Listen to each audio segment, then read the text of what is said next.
Are there any constituency statements by honourable members? And I give the call to the member for Mayo. Thank you, Deputy Speaker. Deputy Speaker, we've now had the new aged care system for 5 months. Now, this was supposed to make life better for older Australians, but for so many, this has done the absolute opposite. We have long waiting lists, we have robo-assessments, we have fewer services at higher cost.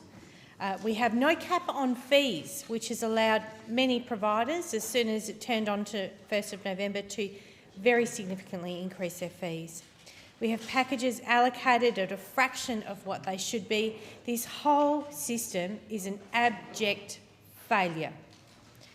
And when we look at Senate estimates from February this year, as at the 31st of December 2025, we had 230,000 older Australians who were waiting for an assessment to receive, or waiting for an assessment or waiting for care for just simple care at home.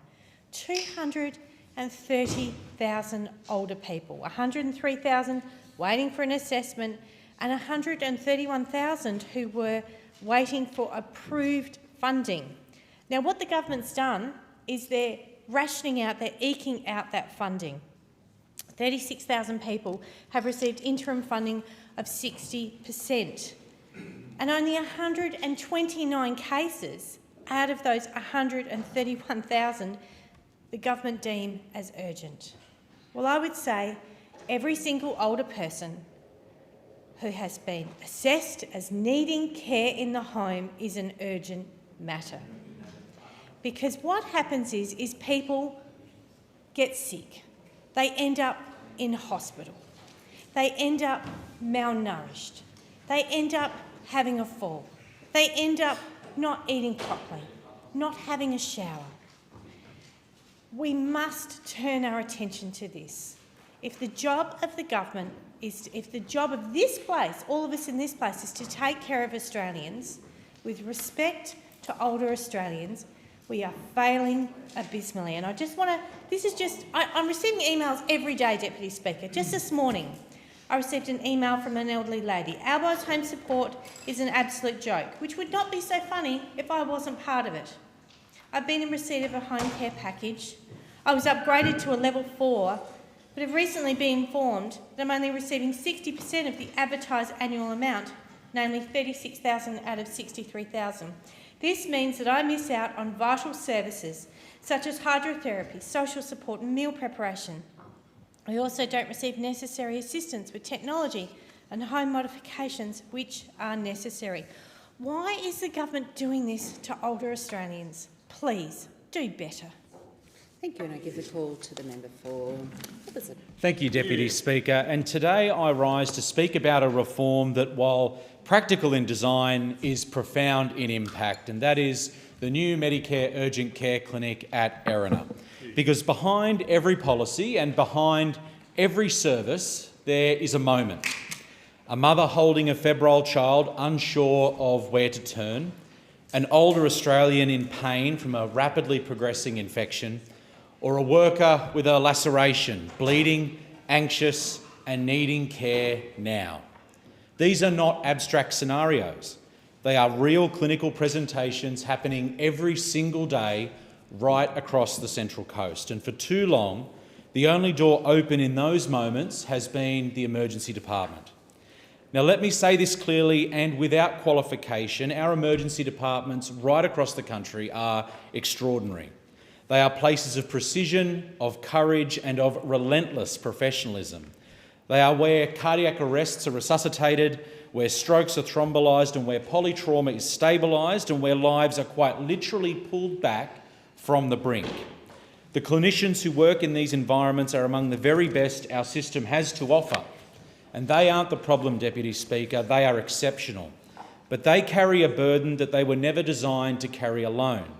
Because alongside those life-threatening emergencies sits a growing volume of urgent but not life-threatening care. And when everything is treated in the same place, pressure builds, waits lengthen and systems strain. And that is why the Medicare urgent care clinic at Erina matters. This is not a substitute for emergency medicine, it is complement to it. a clinically appropriate setting for simple fractures, for lacerations, acute infections and respiratory illness, care that is urgent but care that is not critical. Bulk billed, walk-in, delivered by highly skilled clinicians. And this is what a good system looks like, Deputy Speaker. It is about streaming patients safely. It is about preserving capacity. It is about ensuring that when someone arrives in the emergency department in septic shock or cardiac arrest or major trauma, that the system is ready. Not stretched, not delayed, but ready. And for the Central Coast, this clinic means better flow and safer care right across the health system. It means dignity in access. It means clarity in care. And it means a system that works in the way that it was designed to and the way that it should. And this is how we strengthen Medicare, not just in principle, but indeed in practice. And this is why the new Erina Urgent Care Clinic matters alongside our pre-existing Peninsula Medicare Urgent Care Clinic. Thank you, Deputy Speaker. Thank you. The member for Wentworth has the call. Deputy Speaker, yesterday I had the privilege of touring the newly completed Anzac Hall at the Australian War Museum Memorial with the Parliamentary Friends of Veterans. It was a powerful experience, a moment to reflect on the extraordinary service and sacrifice of Australians across generations. But for me, this reflection is not just abstract, it's also deeply local. In Wentworth, I'm incredibly proud to represent a community with a strong and enduring connection to our Defence Force. We are home to historic and operational bases, including HMAS Watson, HMAS Cutterbowl, Garden Island Precinct and Victoria Barracks. These institutions have been important in the lives of many families in our community over the years of their operations. Wentworth is also home to a large and vibrant defence community, current serving members, veterans and their families, who contribute enormously to the character of our electorate.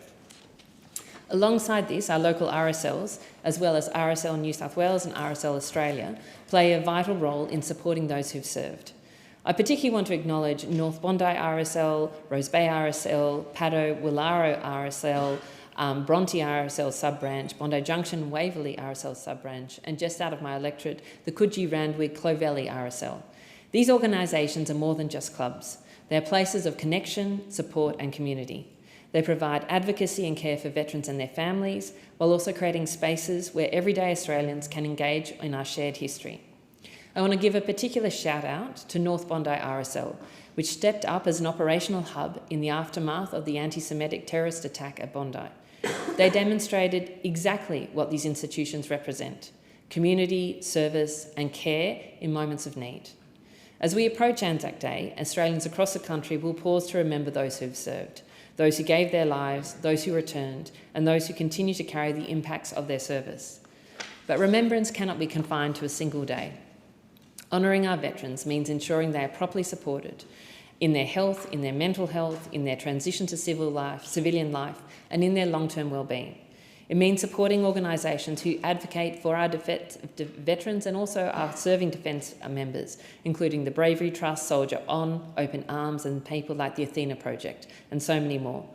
This is especially important at a time of increasing global uncertainty, with instability in regions such as the Middle East, and Australian personnel continuing to serve in complex environments. The demand on our Defence Force remains significant. We must ensure that the systems designed to support them, from defence to veteran services, are responsive, well-resourced and capable of meeting both immediate and long-term needs. Because in Wentworth, this is not theoretical. These are our neighbours, our families and our community. So as we move towards Anzac Day, let us recommit not only to remembering the past, but supporting those who serve today and ensuring that every veteran is treated with care, dignity and their families as well, the respect that they deserve. And I give the call to the member for Menzies. Thank you, Deputy Speaker. I rise today to celebrate the Warrandyte Festival, which was held last Friday and Saturday and is now in its 49th year. Warrandyte is in the northern part of my electorate, of Menzies, and in some ways it's like a small village. It's beautiful and bushy with a strong sense of community. The Warrandyte Festival is the centrepiece of the local events calendar. It brings together the whole community. Even though it was drizzling on and off last Saturday, that didn't do anything to dampen people's spirits. Saturday kicked off with a parade along Yarra Street from Warrandyte Neighbourhood House down to Stiggins Reserve. There were monarchs of the parade from the Repair Cafe and Mange Management Wombat Protection, All the local schools turned out: Warrandyte High, Warrandyte Primary and Andersons Creek Primary. Warrandyte Arts, the Silent Disco and the Historical Society also marched. The CFA with trucks were out and Manningham SES were lining the route. And of course, there were the Warrandyte Pink Ladies, who I've previously spoken about in this place for their incredible work raising money for cancer and other health issues.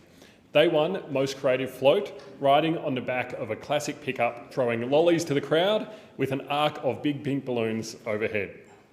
Now, Deputy Speaker, I've been to the Warrandyte Festival previously as a member of the community, but for the first time, I had the honour of being able to take part in the parade.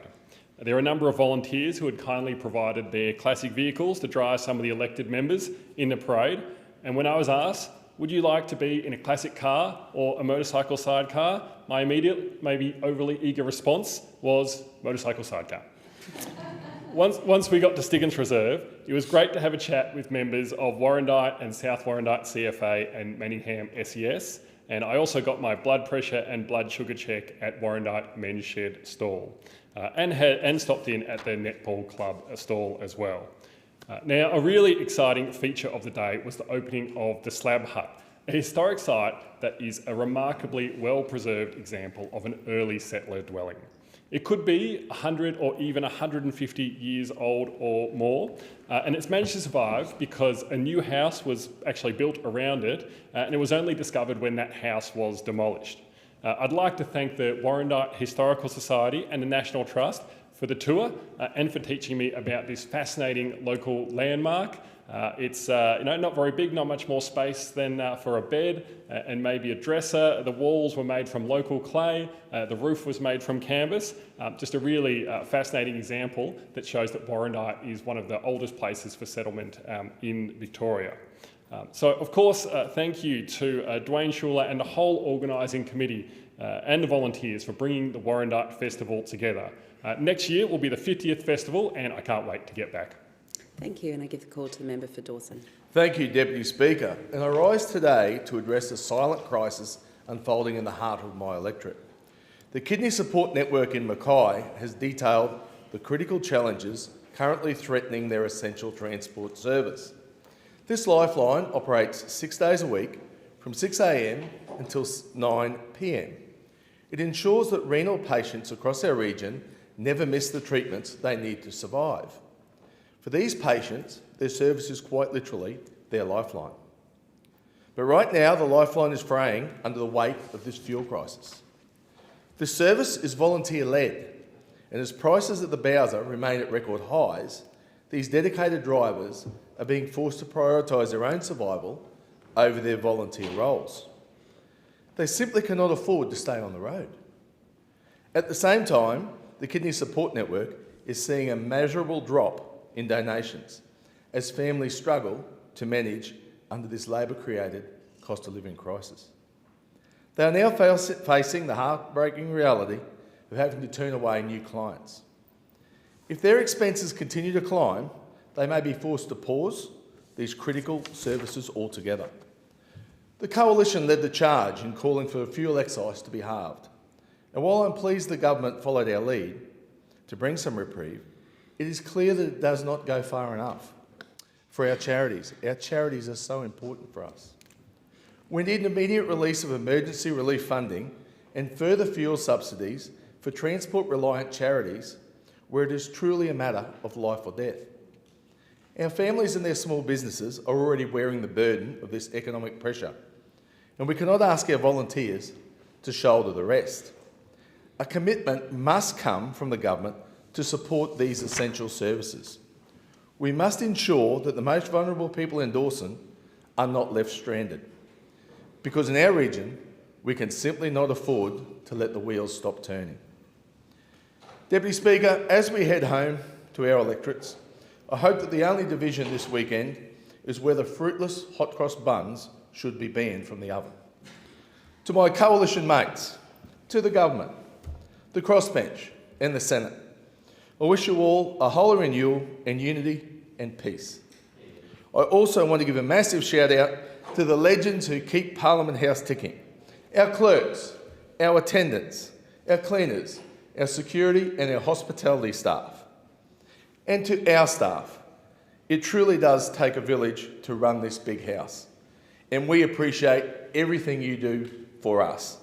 Have a magnificent Easter, everyone. Thank you very much. And I give the call to the Minister for Housing, Homelessness and Cities. Deputy Speaker, I rise today in solidarity with Australia's much-loved Iranian community and for those in Iran who are living with fear, repression and uncertainty. And I want to start by expressing my very deep and sincere gratitude to our Iranian community, particularly in Melbourne, who are so frequently willing to sit down with me and talk to me about what their community is going through. It is an enormously difficult time. The war in Iran is hurting all Australians, but for Iranian Australians, this is deeply personal. For many, the past few weeks have been the most brutal swing, from initial feelings of hope and perhaps even optimism, moving to fear and then to real terror for the people that they love. Many Iranian Australians have not been able to contact their family at home in Iran for some weeks, not knowing if they're safe, not knowing what's happening, living with a silence that is not just distressing, it is utterly unbearable. I have spoken to mothers who are unable to contact their Iranian children who are doing the most brave possible thing, which is standing up to a murderous and brutal regime. They cannot speak to their children to know and understand if they're safe. Speaker, to the Iranian community here in Australia, we see you, we hear you, and your voice matters to us. The community asks that we as a Parliament Speaker stay focused on the safety, the dignity and the freedom of the Iranian people who have withstood now decades of repression and now war, and that's what I'll continue to advocate for. Deputy Speaker, today I want to take a moment to recognise an outstanding member of our community who was honoured as part of the Australia Day Honours earlier this year, and that is George Haytidis, who is the Unit Controller of Monash SES. Speaker, it was a very exciting moment for our community. He was awarded the Emergency Services Medal, which is one of the highest honours available to SES volunteers. George has now dedicated 2 decades of service to protecting my local community. He joined the Monash unit in 2005, went on to become section leader 3 years later, and then was appointed unit controller, a role that he has now served in for 18 years. Speaker, that dedication was never more evident than the work that was done by George's team in February 2024, when my local council of Monash experienced the worst storm damage that we've seen in its history. During that time, SES volunteers responded to more than 1,200 requests for assistance. Speaker, Monash is a safer place and our country is a safer country because of wonderful people like George. I want to sincerely thank him and every member of his unit for their tireless commitment to our community. Thank you. Thank you, and I give the call to the member for Mulgrave. Today I recognise the extraordinary work of the Women's Legal Service Queensland and wish to commend their powerful community initiative known as the Epic Walk for Domestic and Family Violence. The Epic Walk brings Queenslanders together to walk 5 kilometres from North Burleigh Surf Club in my electorate to Burleigh Headland in the member for McPherson's electorate and back, standing in solidarity with women experiencing domestic and family violence and raising vital support for the free legal services WLSQ provides. But this walk is not just symbolic.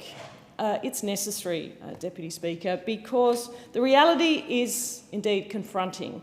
In Australia, 1 in 4 women has experienced physical or sexual violence by a current or former partner since the age of 15.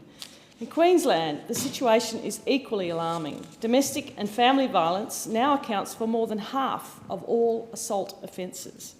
56.9%, up from just 24% a few short years ago. And in 2024 alone, there were more than 61,000 victims of assault recorded in Queensland, with the majority knowing their offender. These are not just statistics. These are the lives of women, children and families living in fear, often behind their own closed doors. And on the Gold Coast, we know the pressure is real and growing. Reports show increasing demand on police and services, with rising breaches of domestic violence orders and sexual offences placing enormous strain on those frontline responders that we thank. This is why the work of organisations like Women's Legal Service Queensland is so critical. Every day they provide free legal advice, representation and support to women navigating some of the most difficult circumstances imaginable. And this is why events like the Epic Walk really matter, because they do three things. They raise awareness, they raise funds, and most importantly, they raise a collective voice that says, enough is enough. The violence in our homes, in our communities, in our country will not be tolerated. To everyone that walked alongside us during that 5-kilometre journey, thank you so very much. Thanks to my walking buddy, Emily Jade O'Keefe, for the fantastic conversation that we had around these very real issues. We're not just walking for a cause, we are walking for every woman who deserves to feel safe, for every child who deserves to grow up free from fear, and for a future where domestic and family violence is no longer a defining challenge of our society. We all have indeed a role to play. And today, we stand with all families, women and children who are forced to live with this scourge, this historic wrong in our nation, in our modern society that must be righted. Thank you, and I give the call to the Minister for Social Services. Thank you so much. Deputy Speaker, I wanted to talk today about a fantastic organisation in my electorate. Babana means brother in the Darug language, and it's a unique brotherhood that embraces Aboriginal and non-Aboriginal men. It's powered by the simple but very powerful idea that self-determination begins with small practical steps. By providing a safe and supportive place for First Nations men, Babana is helping their families and communities. Over 20 years, this small organisation, founded by Mark Spinks and Jeremy Heathcote, has demonstrated its outsized power to transform lives. Babana initially grew from Mark Spinks' determination to help the Indigenous men who walked through the door of Centrelink in Redfern, where he worked. What started as a small informal group of local men in 2006. Thank you. If I ask the member to pause, a division has been called for in the House. The proceedings are suspended to enable honourable members to attend the division. The proceedings will resume when the chair of the Federation Chamber is resumed at the conclusion of the division or subsequent divisions.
And in continuation, the Minister for Social Services. Thank you, Deputy Speaker. What started as a small informal group of local men in 2006 quickly grew to a much larger number with a much larger impact. And some 20 years later, Babana's impact now resonates well beyond our local community in Redfern. At Babana, they understand that complex problems are addressed through practical solutions. There is an understanding that poor mental health, for example, is often the consequence and not the cause of economic exclusion, and that finding a pathway to financial independence first requires dealing with the basics. That might mean helping someone make better financial decisions, helping them get their ID sorted, helping them pay a fine so they can reclaim their licence so they can get a job. At Babana, solutions and pathways to financial independence grow out of the monthly men's group, a safe place to yarn, to admit personal challenges and to identify realistic opportunities for work. Men in this group identified traffic controlling as a job they could and wanted to do. A conversation with local businessman and member of the Redfern Aboriginal community, Shane Phillips, led to contact with a traffic management business and the subsequent creation of Babana Traffic Control. Babana Traffic Control now employs people across Sydney, many of them not just the Indigenous men who came up with the idea, but Indigenous women too. Today, as Babana brings businesses together with its members, I have no doubt that more practical steps will be taken and more lives will be transformed. Solutions that grow out of local communities are the solutions that endure, and I want to congratulate Babana for the wonderful work they do to employ people, to make sure that they've got all of the basics of life sorted. Thank you, and I concede to the member for Goldstein. Thank you, Deputy Speaker. And Deputy Speaker, I'm going to do something completely contrarian today for this chamber. I am going to congratulate the Albanese government. Let's start by congratulating them on securing enough fuel and solving the Middle East crisis.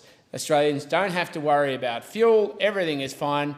We have more fuel than we had at the start of this crisis. I'd like to congratulate the Albanese government on introducing a non-inflationary excise cut for fuel and the road user charge, because without inflationary offsets, they have managed to achieve the economically impossible, which is to make it non-inflationary, according to the Treasurer, Jim Chalmers. I'd like to congratulate the Albanese government on stopping all of the fraud, corruption in the NDIS, because despite the National Disability Insurance Agency projecting that 10% of the NDIS is going towards fraud and corruption, the Albanese government has solved it. Public money is back in safe hands. I'd like to congratulate them on stopping all of the issues around fraud in aged care, estimated in the hundreds of millions of dollars. I'd like to congratulate the Albanese government on stopping all of the fraud in the childcare system, which is continually being reported. And of course, I've got to give them full credit and congratulate them on finally stopping all of the public money going to organised crime through the CFMEU Labor cartel. Congratulations to the Albanese government on all the measures they are taking. Oh, it's 10:18 on the 1st of April. Thank you, Deputy Speaker. Deputy Speaker, April Fool.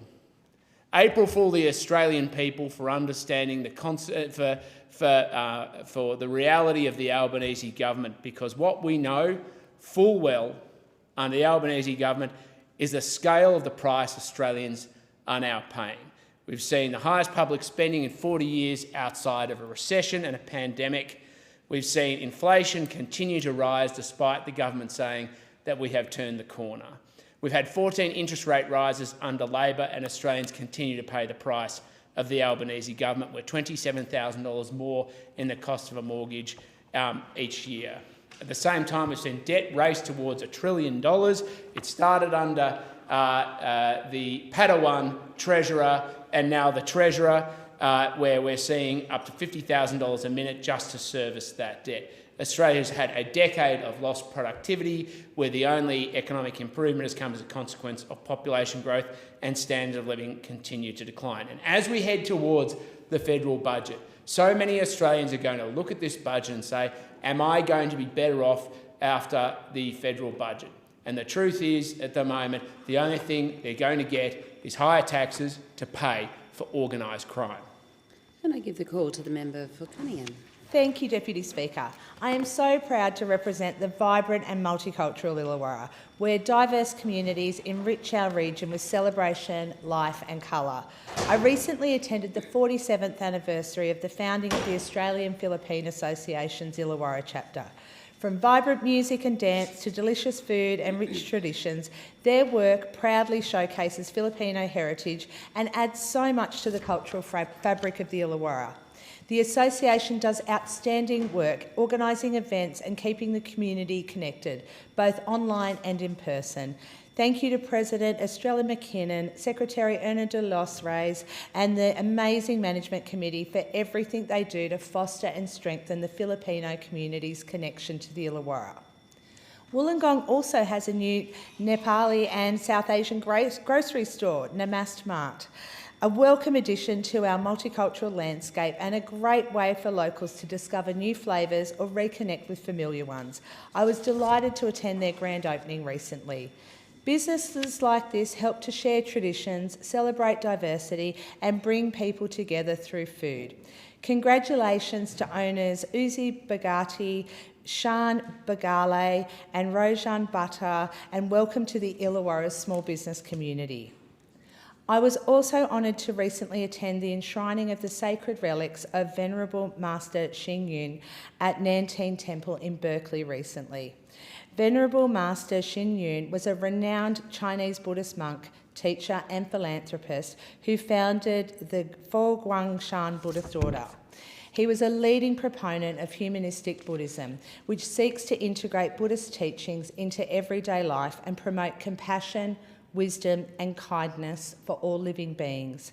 The Nanting Temple is the largest Buddhist temple in the Southern Hemisphere and was established in 1995 under the guidance of the Venerable Master, contributing greatly to the well-being and spiritual life of our region and beyond. It is now a New South Wales State Heritage listed landmark, recognised for its architectural beauty, cultural significance and role as a hub for mindfulness, well-being and intercultural community connections. The Venerable Master was passionate about education and under his leadership, the Nanting Institute's Wollongong campus opened opposite the temple in 2015. Venerable Master Xing Yun sadly passed away in 2023 at the age of 97, and the enshrinement ceremony was a moving way to honour his life and legacy.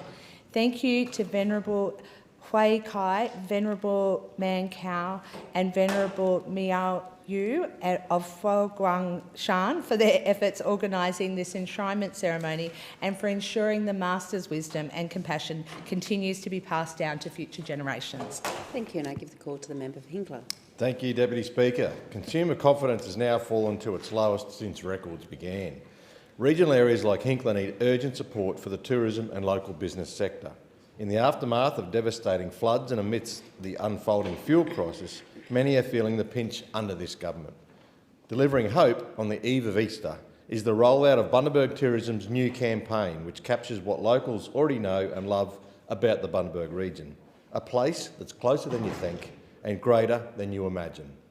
The bold new destination brand typifies our community, and I congratulate all involved in bringing together a reimagined website and coordinated marketing campaign. I've heard, sadly, that many tourists have cancelled their travel plans to our region because they can't afford fuel. And on the other hand, caravanners in Hervey Bay have extended their stay because they're worried about travelling to other regions with such uncertainty over fuel supply. But the Bundaberg Tourism campaign delivers optimism at this tough time.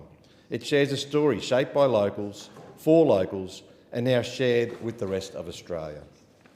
From the southern Great Barrier Reef to the rich red soils of its hinterland, and by a spirit that is warm, welcoming, and just a little bit cheeky. This brand now captures that spirit. It's about real experiences, good humans, moments you can't quite explain but never forget. It's old school cool reimagined. Classic Bundy, but better than you remember. Rum, food, heritage, characters. Laid back, no fuss, no filters. So there's the invitation. You better visit us, you won't be disappointed. Congratulations to Bundaberg Tourism's Catherine Reid and Ali Traynor and the entire team for developing this campaign. Deputy Speaker, when it comes to issues impacting regional areas, healthcare is high on the list. Recently I met with practitioners and they've put forward a proposal to give patients in communities like Hinkler greater access to general practice care for less than $3 million a year.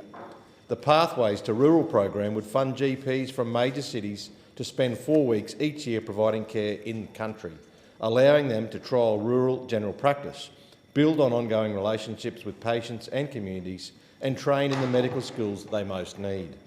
The more GPs who can be supported to provide care to regional areas like Hinkler, the better. And Deputy Speaker, I've talked at length about my commitment to deliver civics education across my electorate of Hinkler, and I'm delivering on my promise to visit every school in my first term. I want to say it's especially pleasing to see schools visit us here in Canberra. And I had the pleasure last week to meet with students from the Star of the Seas Catholic School Torquay. And I thank the Prime Minister for also giving some of his time to the students. To the parents, students and teachers of Hinkler wrapping up Term 1, stay safe and enjoy the upcoming well-deserved Easter break. Thank you, and I give the call to the member for Canberra. Thank you, Deputy Speaker. Well, for too long it's been too difficult for Canberrans to find a bulk billing GP.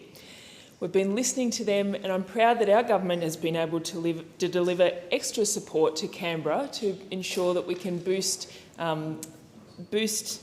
bulk billing GP access in our city. The Albanese Labor government is really delivering on bulk billing, tripling the bulk billing incentive around the nation, but rates in Canberra have still lagged behind the national average. And so we've been able to secure $24.3 million in a package to boost fully bulk billing clinics to get up and running. And last Friday, I joined Senator Katie Gallagher, Andrew Lee and David Smith to announce the locations of the 3 new bulk billing GP clinics in the ACT that this has enabled to be established. Those will be a clinic in Gungahlin, which is to be run by Macquarie General Practice, a clinic in South Tuggeranong run by Next Practice Deakin, and one in Molonglo run by Ochre Health. And all 3 clinics will be opened by the 30th of June this year. I want to take a moment to thank those doctors and practices who, through a very competitive process, have been granted the funds to get those clinics up and running. And also to all the doctors in Canberra who are bulk billing, and all the doctors in Canberra for the incredible role that you play in our community. We have listened to you as well about how hard it can be, and that's why we're providing this extra support. But this is a really great initiative, and we're pleased to see that Canberrans will have better access to GP fully bulk billed clinics around the ACT from the 30th of June. Deputy Speaker, on Saturday I had the pleasure of again attending the Old Narrabundah Community Council's annual community festival in Narrabundah. And as always, it was a really well-attended and vibrant festival. There was great music there, including the Narrabundah College and Darramarlin bands, and lots of local producers providing great food. There was great performances and lots of people there just enjoying a beautiful autumn morning in Canberra. These events don't happen by accident, and I want to thank the Old Narrabundah Community Council for everything they do and congratulate them on what a successful event this always is. I particularly want to shout out to Andy Botham, festival coordinators John Keeley and Tara Bucknell. I particularly enjoyed seeing the community garden, and it is really thriving. And I want to congratulate Victoria Jewett and her team on the work that they've done there. They remediated a largely sort of wasted area there and have made it into a thriving garden where community members can access a plot and grow their own vegetables. And it was really great to hear people talk about what that meant to them and how they've been able to access this great fresh produce and a beautiful space to connect with nature. Thank you, and I give the call to the member for Fairbanks. Thank you very much, Deputy Speaker. To love our flag is to love our country. Now, Australians aren't a people who go on the pomp and ceremony like so many nations do. But that doesn't mean that we aren't deeply patriotic. And recently, I've seen that patriotism with younger Australians as they rally around the Aussie flag. I've had the great privilege of visiting some of the schools in my electorate recently, and I want to say a very big thank you to the Kenilworth State School, to St John's College, to Mountain Creek State School, and also to the Good Samaritan in Bly for welcoming me as we've been able to talk about the importance of the Australian flag. And when you talk to these young students, you realise they not only have a very keen sense of Australian history, but a very clear vision to Australia's future. And they, like many of us, are deeply patriotic, and they too believe in the Aussie flag. Deputy Speaker, as rents rise, as interest rates go up, as people are finding life just harder to live, we're not just seeing some Australians go right to the edge of financial stability, but go beyond it. And one of the worst consequences of such a cost of living crisis is homelessness. And even in my beautiful part of the world, on the Sunshine Coast, we are seeing more and more people going homeless. And this is something, of course, every tier of government has a responsibility to act upon, but so too do we as everyday Australians. And I want to pay tribute to the community on the Sunshine Coast who have swung in behind an initiative to get the Sunny Coast Sleeper to the town of Nambour. Now, the Sleeper is a bus. It's a bus that has 9 sleeping pods, which allows those people who are homeless to have a safe, secure night's sleep in the bus. But of course, ensuring that the bus is operating doesn't come for free, which is why I launched a crowdfunding campaign to ensure that we can actually have enough funding to keep that bus in Nambour. And I'm delighted to say that we have now reached $10,000. $10,000 because everyday Sunshine Coast residents recognise if they just give $15, that's enough to cover one night of a safe sleep for somebody who otherwise would be on the street. So thank you very much to the community. By working together, we can keep tackling tough challenges like homelessness. I thank the member and I call the Minister for Aged Care and Seniors. Thank you, Deputy Speaker. Today, I want to recognise some of the beautiful things that have been happening across our communities in my electorate of Hawke in recent times. It was a privilege to join the Sunbury community for Sunfest's 50th anniversary just last month. 2 outstanding days at the Village Green that drew a fantastic crowd of 20,000 people to celebrate 5 decades of this beloved community festival. Sunfest remains one of Sunbury's greatest community achievements. And for a town that also happens to be the birthplace of the Ashes, that's really saying something. It's been going since 1976, and it doesn't happen without an extraordinary group of volunteers who show up every single year. Congratulations to Committee President Angus McTaggart, Secretary Kate Topp, the entire Sunfest Committee and everyone who made this milestone such a success. It's been a year of 50ths in my community, Deputy Speaker. Last month, I also had the pleasure of attending the 50th Balan Autumn Festival. And I promise I'm not entirely biased, despite Balan being my hometown, but it was a wonderful celebration of everything that makes the Balan community so special. Congratulations to Festival President Kevin Harper and the entire committee on this extraordinary milestone. I also want to acknowledge the 35th anniversary of the Balan and District Chamber of Commerce, a remarkable contribution to local business and community life over more than 3 decades. I was delighted to visit the brand new Murrum Early Learning Centre in Weir Views recently with the Minister for Early Childhood Education. During the election, we promised to deliver a new childcare centre for the Weir Views community, and it was fantastic to see this commitment had come to life. It shows what happens when you invest in the futures of young families in our growing community. I also joined the Cobblebank Community Services Hub topping out ceremony in March, which is the result of a $15 million investment by the Albanese government through the Thriving Suburbs program. This hub will bring essential health, disability, employment and rehabilitation services under one roof for the community of Cobblebank and surrounding areas. This is a direct result of our commitment to ensuring that growth areas get the services and the infrastructure that they need and that they deserve. Deputy Speaker, I'm also pleased to report that more than 80% of clinics in Hawke are now bulk billing, reflecting the real impact of the Albanese Labor government's Medicare reforms on our community.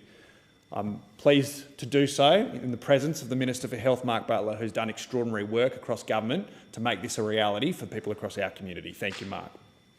More families in Melton, Bacchus Marsh, Diggers Rest, Sunbury and across my electorate can now see a GP without worrying about the costs. And finally, I want to give a big shout out to Jacinta Geergis from Bacchus Marsh, who made it to the top 6 on Australian Idol just this week. I thank the member and I call the member for Latrobe. Thank you, Madam Deputy Speaker. I rise today to acknowledge the upcoming 38th Australian Sikh Games held in Melbourne from the 3rd to the 5th of April 2026 at Parkville. And can I say I've been to a number of these games in the past and absolutely fantastic. The Australian Sikh Games are a premier sporting and cultural event for our fantastic Sikh community right across Australia. And each year the Games bring together athletes, families and spectators from not only across Australia but also overseas, including New Zealand, Malaysia, Singapore, Hong Kong, Canada and United Kingdom. The event includes a total of 17 different types of sporting games, a total of 9,500 players that have registered so far. Our blood donation drive is being organised in partnership with Red Cross, which is absolutely fantastic, and the fundraiser will aim to raise $125,000 for the Royal Children's Hospital. The event is expected to attract around incredible 300,000 people over 3 days, with over 8,000 athletes and performers competing. Free food will be provided to all attendees during the event. Can I just say, when it comes to Gurdwaras, they always provide free food for anyone who visits, and they provide so much support for the community. Around 120 non-for-profit sporting and cultural clubs will be taking part, making the Games a powerful example of community participation.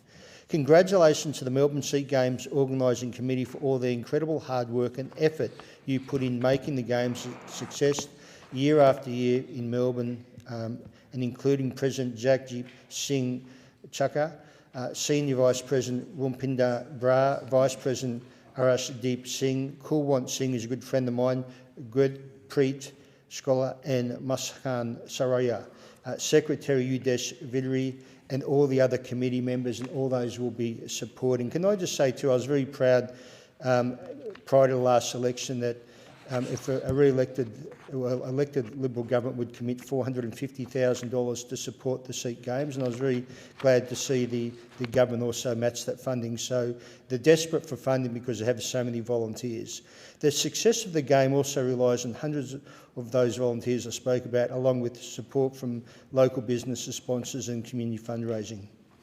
And I'm especially proud to acknowledge a local club from my Latrobe, the Baba Buddha JI Sporting Club in Pakenham, otherwise known as BBJSK, will be representing our community in volleyball, and I wish them every success in the competition.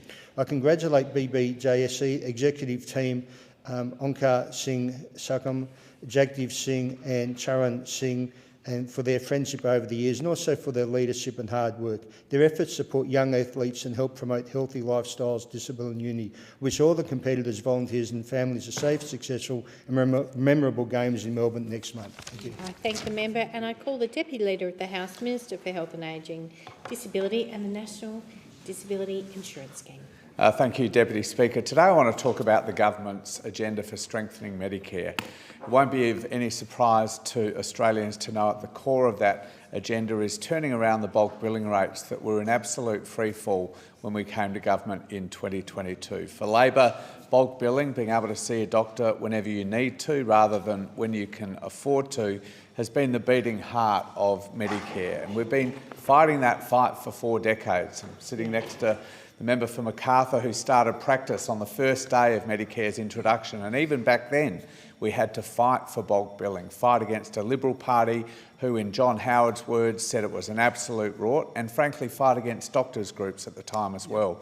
But our strengthening Medicare agenda is more than just bulk billing. It's also about implementing new models of care that respond to the needs of Australian patients today. I'm really proud of the 137 urgent care clinics that we've promised to Australians. About 134 of them are already operating, 24 hours, 7 days a week, extended hours, providing high-quality urgent care to people for non-life-threatening emergencies. The other 3 will be opening in coming weeks. We've also, on the 1st of January, kicked off 1800 Medicare that ensures that Australians at the end of the phone have a qualified nurse to give them high-quality health advice 24/7, 365 days a year. And if the nurse thinks that it's appropriate, the patient can be referred to a free GP telehealth consult between 6 p.m. and 6 a.m. 7 days a week as well. But today I'm really delighted to announce that we're rolling out an equivalent program for mental health distress. When we talk to mental health experts on coming to government, when we read reports like the Productivity Commission report, it's clear that Australia has for some time had a significant gap in the mental health supports available to Australians.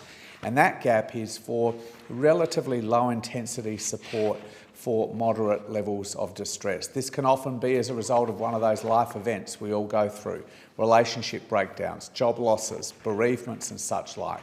Sometimes people can get through those periods with the support of their family and friends, but other times they need some professional help. And today we're moving to a next level of our Medicare mental health check-in program. This provides, again, round-the-clock support for people who want access to information that will help them deal with that level of distress. But from this week, they will also have access to low-intensity therapy delivered by qualified professionals without a GP referral, without any out-of-pocket costs, and backed by the Medicare system. That is what a stronger Medicare plan looks like. I thank the Minister and I call the member for Wannon. Thanks, Deputy Speaker. And one of the great sights you'll see in Western Victoria is when 2 brolgas are courting and they start dancing in a paddock. Deputy Speaker, it is magic to witness and watch. And the sad reality is that the brolgas are now a threatened species. And this lovely ritual and other sightings of the brolgas in Western Victoria are getting harder and harder to see. And that's why, Deputy Speaker, on behalf of the community, I've taken action. And I have written to the government to ensure that the brolga gets recognised as a protected species. Now, this could not be more important. The government talks a huge game about protecting our environment and protecting our nature. Well, now they have a test. What I have done is I have written to the Director, Species Listing, Information and Policy section of the Department of Climate Change and Energy, the Environment and Water, and I've said this: in light of the information now regarding the status of the brolga, I ask the Threatened Species Scientific Committee to list the southern brolga as endangered or critically endangered, conduct an urgent review into current projects posing an unacceptable risk to the viability of the southern brolga and its critical habitat, and undertake urgent and integrated conservation action as outlined in the enclosed threatened species nomination form to conserve the species. Let's hope the government acts, because otherwise that beautiful courting ritual could be something which sadly disappears in Western Victoria. Deputy Speaker, I had the great honour of participating in the fun run at Coleraine a week ago. Now, this wasn't a normal fun run. This was a fun run about making sure that we can conserve and protect one of the greatest native eucalyptus collections in the world. This has been under the management of the Victorian State Government, and sadly they have neglected it. Well, the Coleraine community has taken back this Points Arboretum and are now doing everything they can to get it back in the pristine condition that it should be. They've updated the tracks again. They're putting signs on all the different eucalyptus species and making this a world-famous location again. I can't thank the Coleraine community enough for all their efforts in doing this. I thank the member and I call the member for Macarthur. Thank you, Madam Deputy Speaker. The NDIS is a fantastic Labor initiative. I really have spent my working life dealing with kids, many with severe disability, and I remember Trent very, very well. Trent's now in his 40s. I looked after him when he was born. He has Down syndrome. He had congenital heart disease. He had a number of difficulties associated with Down syndrome, including bowel obstruction in the neonatal period. But he survived, and he survived well with the efforts of his family, in particular, a working-class Campbelltown family who loved him as they loved their other 3 children and looked after him beautifully. Unfortunately, Trent's father died suddenly some years ago, and only fairly recently Trent's mother passed away. Trent's mother's one wish for him was that he would be cared for the rest of his life. She always worried about what would happen when she and her husband had passed away. Trent's 3 siblings were involved with his care and loved him deeply, but the family really wanted to make sure that Trent could be looked after in an appropriate way for the rest of his life. He's still going strong, but thanks to the NDIS, he's getting fantastic care. He loves his carers. He interacts well with his siblings. He lives in his own little supported unit. Now in Melbourne, the family moved to Melbourne about 10 years ago, but I've kept in contact with them. The NDIS is giving Trent a life of fulfilment thanks to the support he gets from all those around him, including his family, and will do so for the rest of his life. That's what the NDIS means. Unfortunately, what's happened with the NDIS, it's exploded to now caring for almost 800,000 people rather than the around 100,000 it was projected to care for, because many people are getting NDIS access for whom the scheme was never designed for. I want people like Trent with severe disability to be cared for as part of the community's efforts through the NDIS. And it's very important that we preserve the scheme for people like Trent and the many other kids with severe disabilities that I've looked after. Senator Jenny McAllister, the Minister for the NDIS, is doing a fantastic job in making sure the system is fit for purpose for the future. That means giving people messages about who the scheme was designed for and who it was designed to support. And it's very important that we make sure people with severe disability do get the care that they deserve. That means some hard answers need to happen. And that's very important that we do this as a government, because after 10 years of coalition neglect, the scheme was really not fit for purpose. So I thank Jenny McAllister and Health Minister Mark Butler for all their efforts for the NDIS. I thank the member and I call the member for O'Connor. Thank you, Deputy Speaker. And I rise today to give a big shout out to 3 local sporting champions from the electorate of O'Connor: Jethro Wright, Bailey Cronin and Ayla Chadwick, all of whom I caught up with recently. Their sporting achievements reflect not only their individual talent, but the commitment of their families, their coaches and their communities that support them every step of the way. In regional Australia, participation in sport at elite level comes with unique challenges. Long distance to competition venues, the rising cost of travel and accommodation, and time away from school and work all place significant pressures on young sporting champions' families. It's why the local Sporting Champions grant program, delivered by the Australian Sports Commission, is so important. It provides grants of up to $750 for young athletes aged 12 to 18 competing at state, national or international championships. That's valuable for support for those living in regional electorates like mine. As a hockey dad myself, it was a pleasure to meet accomplished hockey players Jethro Wright and Bailey Cronin at the Wagga recently. Jethro Wright of Mount Barker represented West Australia at the Boys Schools 15 years and under National Hockey Championships held at the National Hockey Centre in Canberra last August. I also acknowledge Bailey Cronin, an even younger champion hockey player from Nippering. Bailey represented West Australia at the Schoolboys 12 Years and Under Championships in Bendigo in Victoria last August. And finally, I commend Ayla Chadwick, who I recently caught up with in Bridgetown. Ayla's achievements in athletics are truly impressive, placing 6th in the Under-17 girls individual javelin at the Australian Schools Athletic Championships held in Melbourne in December. Ayla has since won bronze medals in both javelin and shot put at the WA State Junior Track and Field Championships, qualifying her for the 2026 Australian Junior Athletics Championships in Brisbane. I close by noting that none of these local sporting championships achieve in isolation.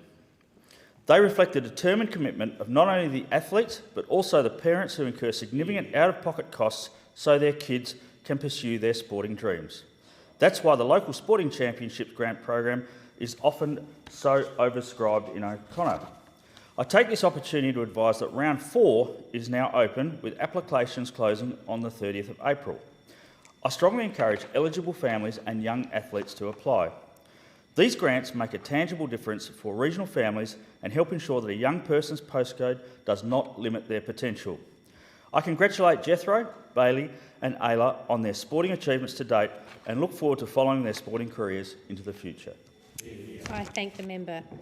I understand the member for Pearce would like to present a copy of their speech for incorporation into the Hansard in accordance with the resolution agreed to on the 6th of November 2025.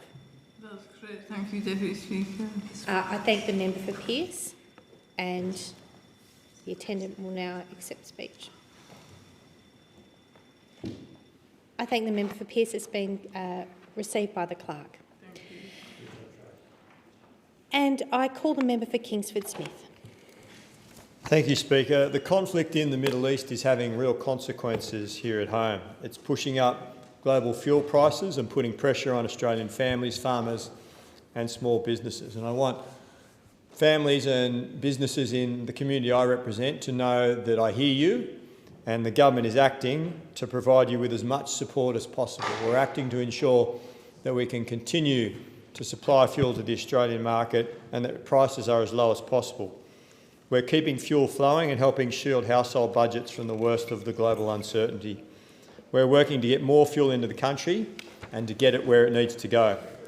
Essential part of the response is direct cost of living relief. From today, we've halved the fuel excise on petrol and diesel for the next 3 months. That's cutting the price of fuel by 26.3 cents per litre. It's immediate, practical support for Australians under pressure. We've also cut the heavy vehicle road user charge to zero for 3 months, helping truckies continue their vital work keeping shelves stocked and supply chains running. We've been clear that producers and importers must pass these savings on. The Treasurer has written to the ACCC, which is now ramping up monitoring, issuing on-the-spot fines and launching enforcement investigations into major suppliers. If fuel companies think that they can take Australians for mugs, they'll have the book thrown at them. National Cabinet has agreed to a national fuel security plan to coordinate a consistent response across the Commonwealth states and territories. Australia is currently at level 2, keeping Australia moving, and will continue to adjust our response as needed. This plan ensures that governments and industry are working together to keep our economy open and our communities supplied. Speaker, we've released 20% of the nation's fuel reserves targeted at regional areas. That's about 760 million litres. We've temporarily changed petrol and diesel standards to get more fuel flowing.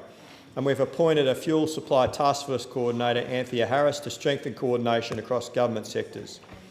And we're engaging closely with international partners, including Singapore, Korea, Malaysia and Japan, to keep supply lines open. We spent every day since we came to office working to strengthening our international relationships, particularly in the region. And we're confronting this challenge from a position of strength. Low unemployment, solid economic growth and a budget in far better shape than the one we inherited. But we're not complacent. Treasury is modelling different scenarios and we're preparing for anything that may come. Our message is simple. Australians should buy the fuel that they need and no more than that. Every Australian can play their part, and the Albanese government will continue working around the clock to protect families, support regional communities and keep Australia moving. I thank the member. In accordance with Standing Order 193, the time for members' constituency statements has concluded, and I call the clerk. Government business. Further statements on the passing of Sir Anthony Mason, AC, KBE, GBM, KC. Are there any statements? And I call the member for Fisher. Thanks, Madam Deputy Speaker. Today we remember and honour the life of Sir Anthony Mason, a man whose lasting contributions to the High Court of Australia continue to shape our legal landscape. Sir Anthony passed away just shy of his 101st birthday, leaving behind a legacy that will endure for generations to come. Sir Anthony was a former Chief Justice of Australia and one of Australia's greatest and most influential jurists. Throughout his remarkable career, Sir Anthony guided the High Court through some of the most significant legal reforms in Australian history. His judgments not only reshaped Australian law, but also deeply influenced the social and political fabric of our nation. His work will continue to inspire and guide generations of lawyers, judges and citizens who seek a just and fair legal system. Sir Anthony's career is marked by numerous landmark judgments and decisions that have shaped the Australian legal system, influencing the development of constitutional law, human rights and native title. As Chief Justice of the High Court, he was at the helm of some of the most significant legal reforms in Australian history. But perhaps he will most be known by the decision of Mabo and Queensland No. 2 case heard in 1992. This landmark judgment, which recognised native title for the first time, overturned the doctrine of terra nullius, or land belonging to no one. Under Sir Anthony's stewardship, the High Court recognised the rights of Indigenous Australians on this land, a legal shift that not only reshaped property law, but had profound cultural and social implications for this country. But Sir Anthony's influence extended far beyond Mabo. He was also instrumental in recognising the implied freedom of political communication in the Constitution through the Australian Capital Television case in 1992. This decision was instrumental in helping to safeguard political speech and preventing excessive government interference in legitimate public discourse. It was a judgment that has ensured that free expression on political matters remains protected and that the right to communicate freely is enshrined in our Constitution. Sir Anthony also made a landmark judgment in the Franklin Dam case in 1983. This case expanded the Commonwealth's legislative power, particularly in relation to environmental law. His judgment broadly interpreted the Commonwealth's external affairs power, allowing the federal government to legislate on matters relating to international treaties. It was a pivotal moment in Australian legal history that highlighted Sir Anthony's capacity to interpret the Constitution in a way that addressed contemporary concerns, balancing legal principles with national priorities. Additionally, Sir Anthony's judgment in Cole and Whitfield in 1988 helped bring much-needed clarification to Section 92 of the Australian Constitution, which deals with the free movement of goods across state boundaries. Sir Anthony's ruling in this case helped to end decades of inconsistent rulings and brought much-needed certainty to Australian commercial law, reinforcing the importance of clarity and fairness in legal interpretation. It was a decision that enhanced Australia's economic integration, ensuring that trade between the states was not hindered by unnecessary legal complexities. Sir Anthony's legacy is not just in the decisions he delivered, but also in the way he shaped the High Court's approach to constitutional interpretation. His ability to adapt, to evolve and to interpret the law with a deep sense of justice and fairness is what set him apart as a truly visionary jurist. Madam Deputy Speaker, to Sir Anthony's family, friends and colleagues, I offer my deepest condolences. The legal profession, our country and the world have lost a giant, but his legacy will live on in the decisions that he brought down, the principles he upheld, and the justice that he sought. While we mourn his passing, we also celebrate his extraordinary life and the immense contribution he made to the law of our nation. Sir Anthony's work shaped not only the course of Australian law, but also the future of our country. His legacy will continue to guide us, and his commitment to justice will remain an inspiration to us all. May we honour his memory by continuing to strive for the principles of fairness and justice that he held so dear. I thank the member for Fisher. The Federation Chamber is suspended until further notice.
Are there any statements? And I call the member for Fenner and Assistant Minister.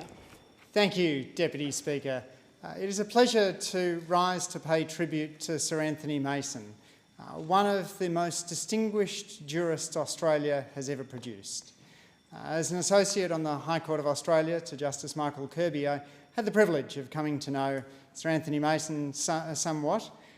He turned up as a surprise guest to a book launch we did in 2004 and was as gracious then as he was throughout his career. Sir Anthony Mason served as an aircraftman in World War II, and his career began in the black letter realm of the Sydney Bar. Many at that stage would not have expected him to be the innovative jurist that he became later in his career. He served on the Supreme Court until 1972, when he was appointed to the bench of the High Court of Australia, and was one of the last Australians to receive a knighthood. He served for 15 years as a puisne judge, and then in 1987 was appointed Chief Justice. He retired in 1995 after reaching the constitutionally mandated mandatory retirement age of 70. As I said, his career began as a Conservative judge, but he moved the court away from the strict legalism that had characterised the Chief Justiceship of Owen Dixon towards a more flexible approach, epitomised in cases such as Cole and Whitfield, Polyukovich, and most notably during Mabo. The Mabo decision shook Australia. It got rid of that outdated falsehood of terra nullius, the idea that there was nothing here when European settlers arrived. Terra nullius is a doctrine to which no one in the House or the Senate would today subscribe. Not even our most extreme members of Parliament would suggest that terra nullius is true, and yet, remarkably, that was the law of the land. With Mabo, the notion of native title was introduced. There was critiques that it was overly activist, but ultimately native title has become a firm part of the Australian property law system. In other decisions, such as Dietrich and the Queen, the High Court, under Sir Anthony Mason, established that an accused was entitled to publicly funded legal representation. And there were important decisions on a constitutionally implied freedom of political communication through Australian Capital Television in the Commonwealth, and nationwide news and wills. These decisions, though not unanimous, were important in shaping the notion of rights in Australia. Sir Anthony Mason enjoyed a relatively quiet retirement. He served on the Hong Kong Final Court of Appeal, but he just popped up in interesting places, as he did in a pub in Sydney when 4 young Australians launched a book called Imagining Australia, Ideas for Our Future. A couple of us had served as High Court associates, but really I'm not quite sure why it was worth his time, except that he was always interested in big ideas and in the future of the country. Sir Anthony Mason shaped Australia for the better, and he shaped the Australian legal fabric for the better. He has left an indelible mark on law students, lawyers, judges and precedents alike, and will be justly mourned and rightly recognised.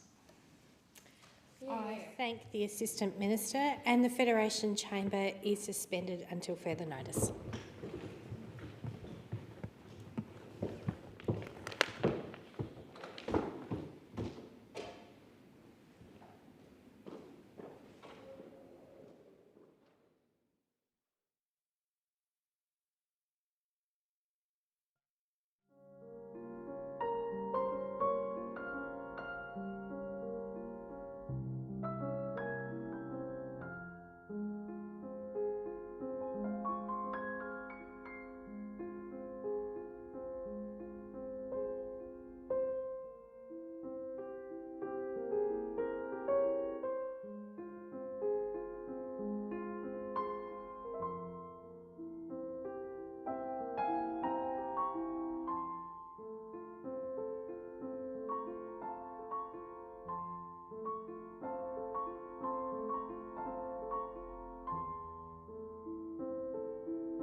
I call the clerk. Government business. Next order of the day, Customs Legislation Amendment, False Trademarks Infringement Notices, Bill 2026, resumption of debate on the second reading. The question is that the bill now be read a second time. Member for Forde. Thank you, Deputy Speaker. I rise in support of the Customs Legislation Amendment, False Trademarks Infringement Notices Bill 2026, and in doing so, congratulate particularly the Assistant Minister for Citizenship, Customs and Multicultural Affairs, who has done a lot of work to make this bill happen, a lot of work that is typical really of this government's approach to getting on with the job and fixing up the mess that we were left with after so many years of the former government's neglect. That this government is in many ways dealing with stuff, and in this case dealing with something which industry and stakeholders have been calling on for years, and which has only been this government that has been able to do it. And that's because I think two things. Like, we have a philosophy in this government that is about really lifting up the living standards of people, making it easy for business to operate. But I think we also have a very sharp managerial edge to our team, where we are just methodical and calm and deliberate in the approach. And here we are dealing with what is really an insidious problem for small business, but also an insidious problem for consumers, who have every right to expect that the product that they buy is both genuine and quality, but is also warrantable, that they can take it back if the product needs repairing or is faulty in any way. But most importantly, is safe, because this is not just about products which you might typically expect to be counterfeited, but this is like medical devices. This is like children's toys where the bits can break off in a baby's mouth. And so this bill very much deals with what is both a commercial problem for business, but it also deals with a safety problem for consumers. And part of that philosophy that this government brings, and part of that skill of management as well. And I'd like to remind people that I came to this place after spending quite a lot of time in small business myself, having a contract mustering business where I had a pack of dogs and a ute and a motorbike and the will to win, and would go around and help farmers muster their sheep and cattle. But when we moved to the city 20 years ago, I ran a construction company in Beenleigh, and I working in business, and that's why this is so important, something like this, because people really put their heart and soul into creating a product and to creating intellectual property. And quite often, the thing that I really learned about business is that quite often the business person is not doing it for the money. Somebody put it to me once that the money is a way of keeping score, but it's because they've got this idea, they've got this passion for something which generally solves a problem in other people's lives or brings joy to other people. And in many ways, business is so fulfilling because the most fulfilling thing that you can do is make a contribution to your community. And that's what good business people do. That's what good entrepreneurs do. And so it was that I ran a construction company in Beenleigh. And when I say I ran the construction company, I also like to say that I didn't own it, so I regarded myself as chief lackey. There was one family in particular, the McDonalds, so I would very much like to give a shout out here today. The McDonald family, Ian McDonald and Grant McDonald, who took me under their wing and really showed me the ropes, but then let me run the company as if it was my own. And when I first, by the way, when I first met Ian, who was affectionately known as Macca, he was in many ways the quintessential Gold Coast entrepreneur, not the one that you might think of from the white tuber grade or the flashy type. This guy was really somebody that embodied small business. He was somebody to me that really didn't holiday overseas, didn't eat out, drove the late model car. He was, when I met him, he was 70 and well and truly a character and a half. But he was so passionate about this system that he had developed of sheet piling. And Deputy Speaker, your engineering, you may have come across what sheet piling is. But essentially, the idea is that it is shoring designed to, if you need to dig a hole, say to build a basement in a high-rise building, it's the shoring which is designed to stop the hole from falling in on itself. That's the theory. Doesn't always necessarily work in practice. So Ian and his son Grant McDonald, who I'd also like to give a shout out, somebody that really understood the business. When you're working underground, the really good people get this sense about when the ground is moving, and Grant had that sense. But Grant was so skilled in business and in construction that he took me under his wing and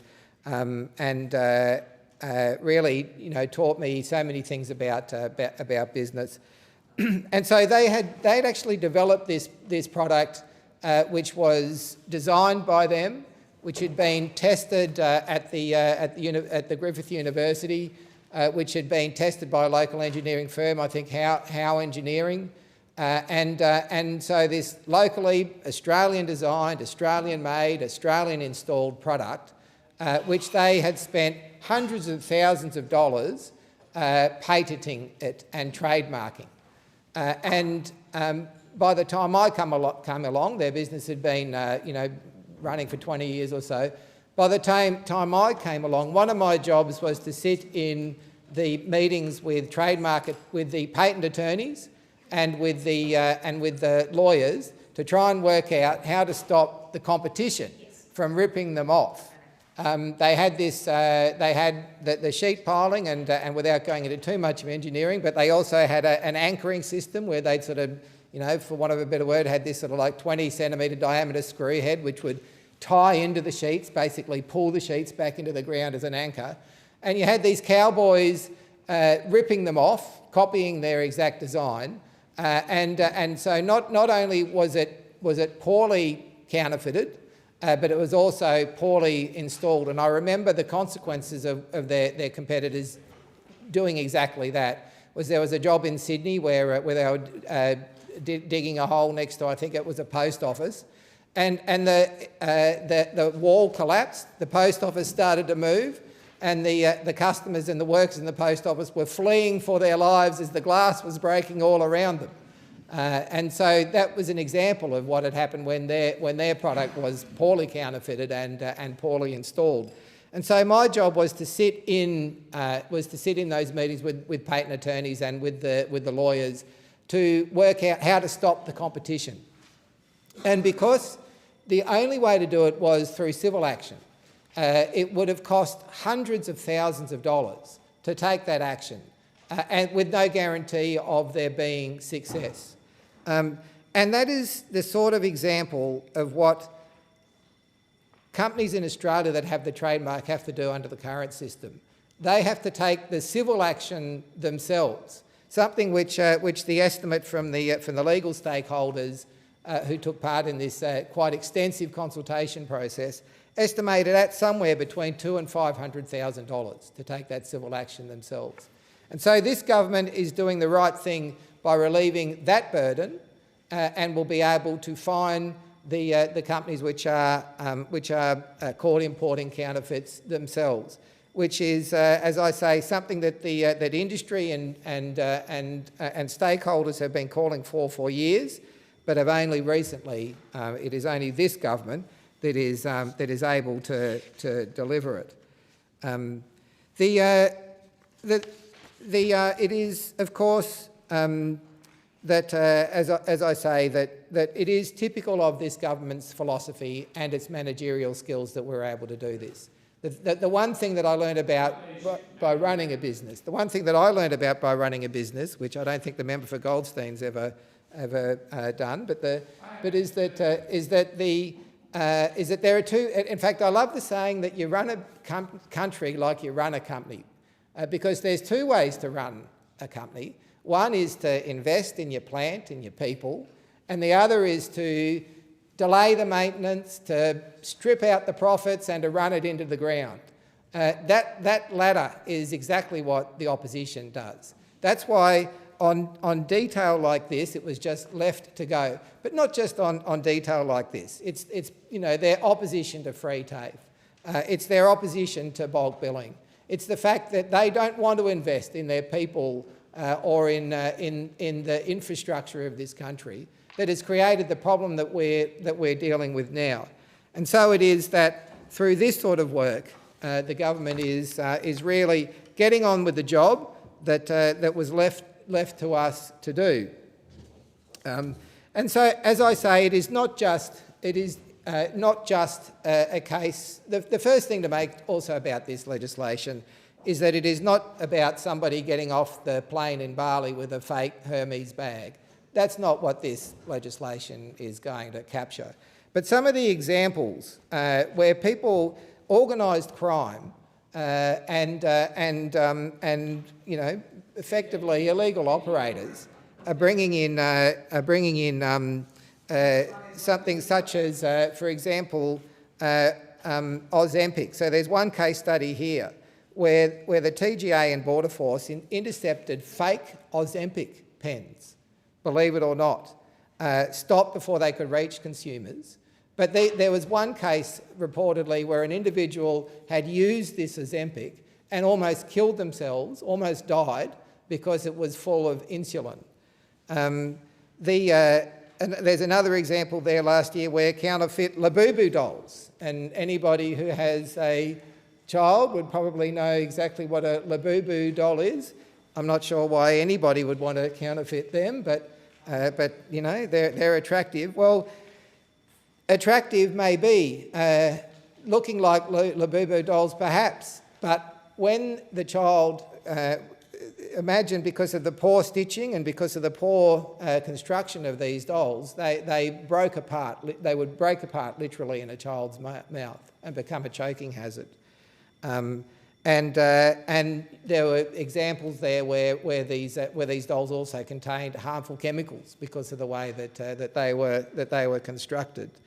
There's another example there where, amazingly, somebody thought about counterfeiting a steel chainsaw, which is you've got to hand it to organised crime to even come up with these things. I've often also said if criminals spend as much time being imaginative in a legitimate pursuit, then they probably make more money than they would be in illegitimate disputes.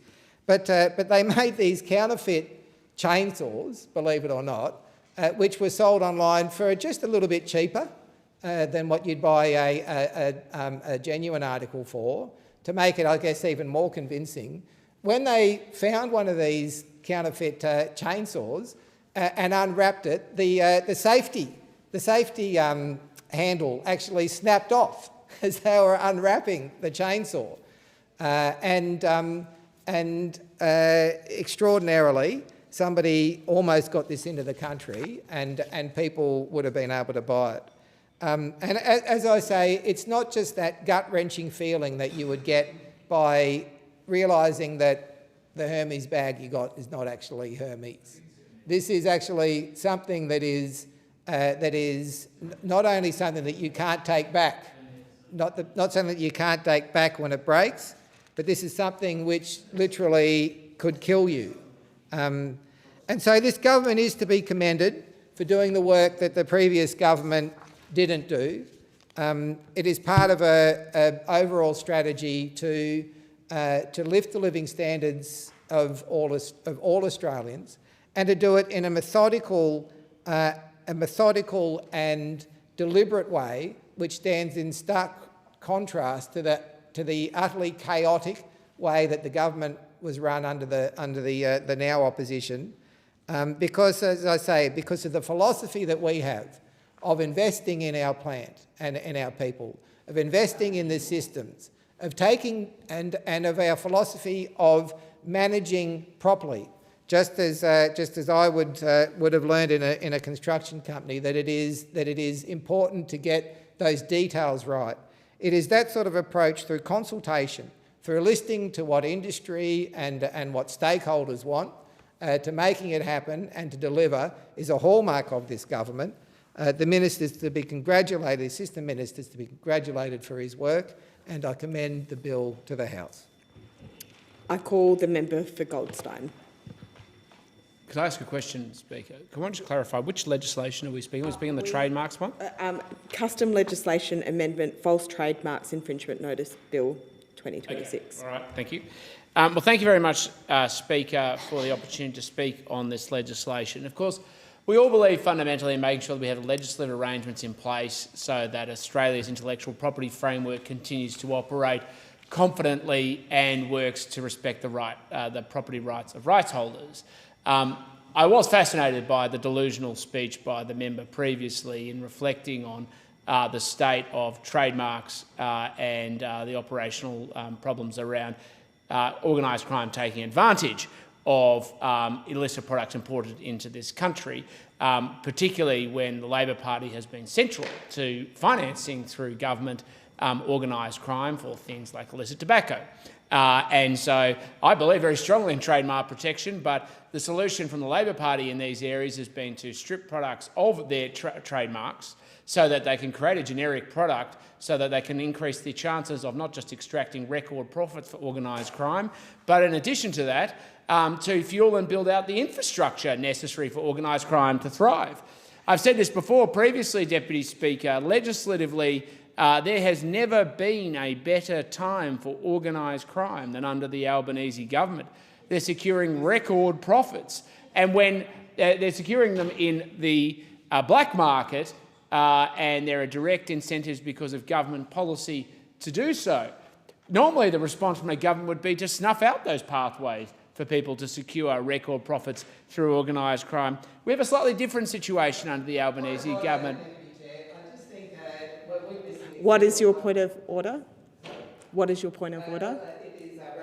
I think we're witnessing what happens when a member turns up to speak on the wrong legislation. I will ask the member to make sure that you're being relevant to the bill, which is Custom Legislation Amendment, False Trademarks. I'm sorry, Deputy Speaker. So I would suggest not talking about tobacco. Well, with the greatest respect, trademarks are branding. Labor governments removed branding from tobacco, creating a pathway for organised crime to thrive. Labor Party talks about this all the time. It's part of customs legislation. It's entirely reasonable, and if the chair wants to challenge me on that, we can do so. When you have trademarks, it differentiates between products. This is about false trademark infringement. When you have trademarks, it creates differentiation between products so that consumers can make decisions based on different ways products are branded. That's the nature of a trademark. As a consequence, when you strip trademarks from products, as previous Labor governments have explicitly done by law, and then patted themselves on the back and thrown parties to themselves over. The former Minister, Nicola Roxon, said she was the world first. What it did was it created a generic product. As a consequence of creating that generic product, plus a substantial increase in the excise, has led to the greatest windfall for organised crime because the government doesn't understand customs regulation, customs legislation, trademark law, the practice of trademarks, trademark infringement, tax law, and the intersection that leads to the profiting of organised crime. As the previous speaker spoke about organised crime, I will speak about organised crime in the context of trademarks, Deputy Speaker. Because one of the problems that we have is we have a government that doesn't understand how trademarks practically work. And in the consequence of failing to understand the importance of intellectual property, the role it plays, what happens when you strip it from products, is it creates an environment, because you have a low actual production value good sold at a disproportionate premium. And when that happens, as which happens with illicit products which have false trademarks, is organised crime steps into the breach and profits from it, as the previous Labor Speaker referred. What happens? They build the distribution networks to do so. Through the process of building those distribution networks, organised crime has never had a better time than under the Albanese government, explicitly because of false trademarks or the government removing trademarks and then increasing excise on certain products. So when the previous Speaker spoke about how I didn't understand how these things practically work, I can assure you, Deputy Speaker, I have a very clear understanding about how these things work and the consequences of poor government legislation and the flow-on effects. And what we have seen, because of the approach of the Albanese government, deliberately stripping trademarks, is particularly in the area of things like tobacco. We have seen violent bombing of small businesses, dramatic increases in small business insurance, significant profiteering for organised crime that then goes on to do things like finance terrorism, and particularly anti-Semitic terrorism, including with a country that, last I checked, was currently being bombed by the United States because of their exporting of terrorism and the threat of nuclear weapons. So it highlights very importantly how important, one, having a conversation about this legislation is, two, what happens when bad Labor governments successively get this area of law wrong. But as I made the point, when bad Labor governments get the law wrong, what happens is it enables an environment for organised crime to profiteer. When that happens under the protection of false or legitimate trademarks, as has occurred according to former Minister Bill Shorten, organised crime has moved into government-funded distribution networks through the NDIS, which is a brand to help people understand what it is trying to achieve, but in practice has become a honeypot for organised crime. So, Deputy Speaker, the key thing we've got to do is stop the organised crime, and one of the most important ways to do that is actually to respect the private property of trademark holders. And that is what Labor governments have a terrible track record in doing so. In fact, they actually have an explicit history of stripping trademarks from products that only leads, and they were explicitly warned by industry at the time, this will lead to a proliferation of organised crime and profiteering that will subvert tax revenue and Australian law. Explicitly warned, Deputy Speaker, by industry. Explicitly warned by trademark experts. Explicitly warned by law and order professionals. And of course, where are those products coming from? They are coming through Australian ports in containers where we are not seeing tax paid. Consumers are buying these products knowingly or unknowingly unbranded. So, Deputy Speaker, the government doesn't understand what it is doing. It doesn't understand our trademark law, it doesn't understand legislatively, and sure as hell, the previous Speaker clearly has no idea in his interventions and points of relevance. But this is a reflection of what happens when a government simply doesn't understand what it's doing. Thank you, Deputy Speaker. The Federation Chamber will suspend until the chair is resumed.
Infringement Notices Bill 2026.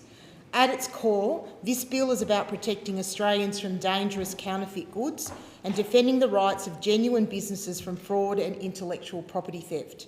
That is a goal we support, because counterfeit goods are not a harmless imitation. They are a direct threat to consumer safety, to business integrity and to the rule of law. As outlined in the Minister's second reading speech, we know the scale of the problem. In just one financial year, over 700,000 counterfeit items were seized at the border, with an estimated value of more than $35 million if those goods had been genuine. That is not a small issue. That is a systemic problem, and it's one that demands a strong and effective response. Counterfeit goods can include everything from phone chargers to pharmaceuticals, beauty products to vehicle parts. These are not trivial items.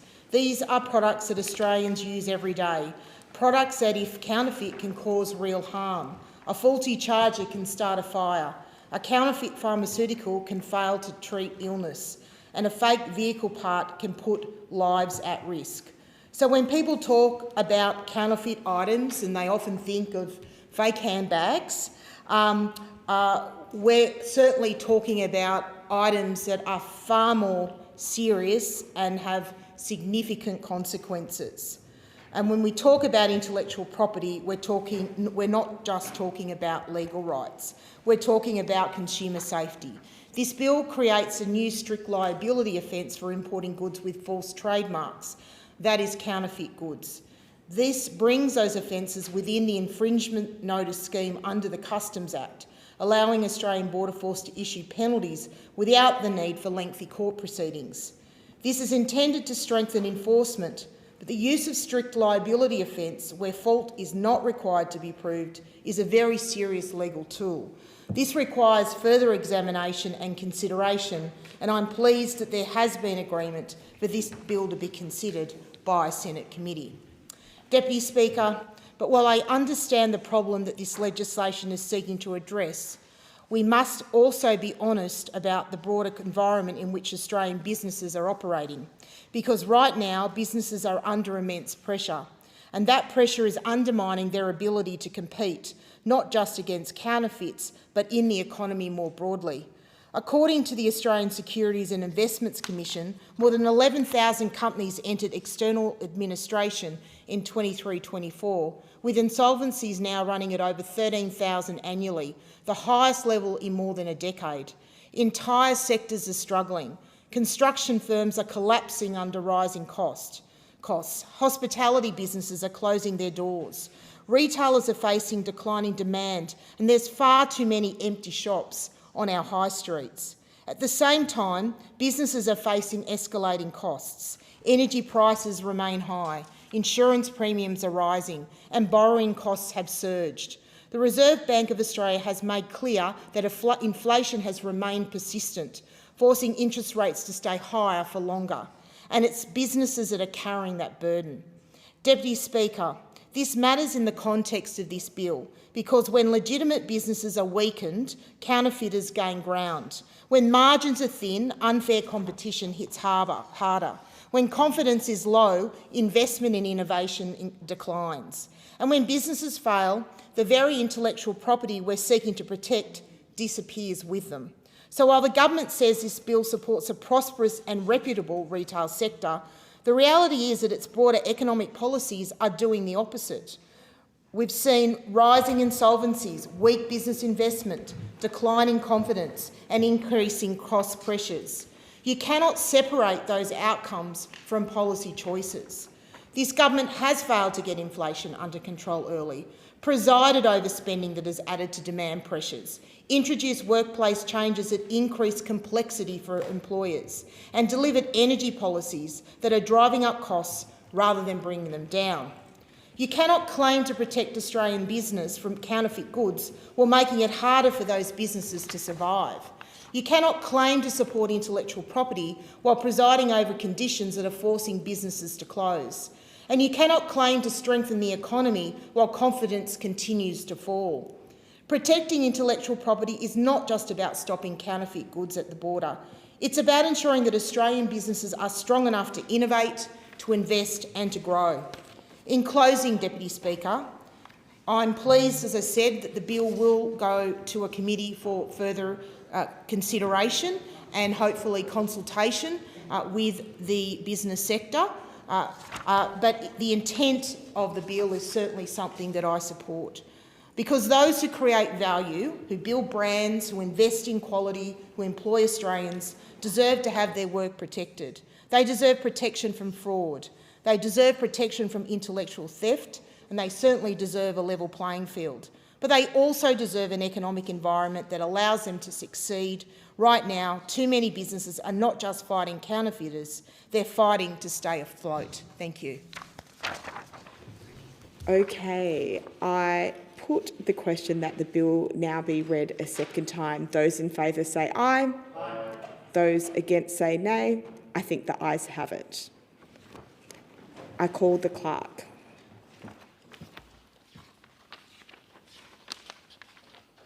Second reading, a bill for an act to amend the Commerce Trade Descriptions Act 1905 and the Customs Regulation 2015 and for related purposes. If no member wishes to consider the bill in detail, I will put the question immediately. The question is that the bill be reported to the House without amendment. Those in favour say aye. Aye. Those against? I think the ayes have it. I call the clerk.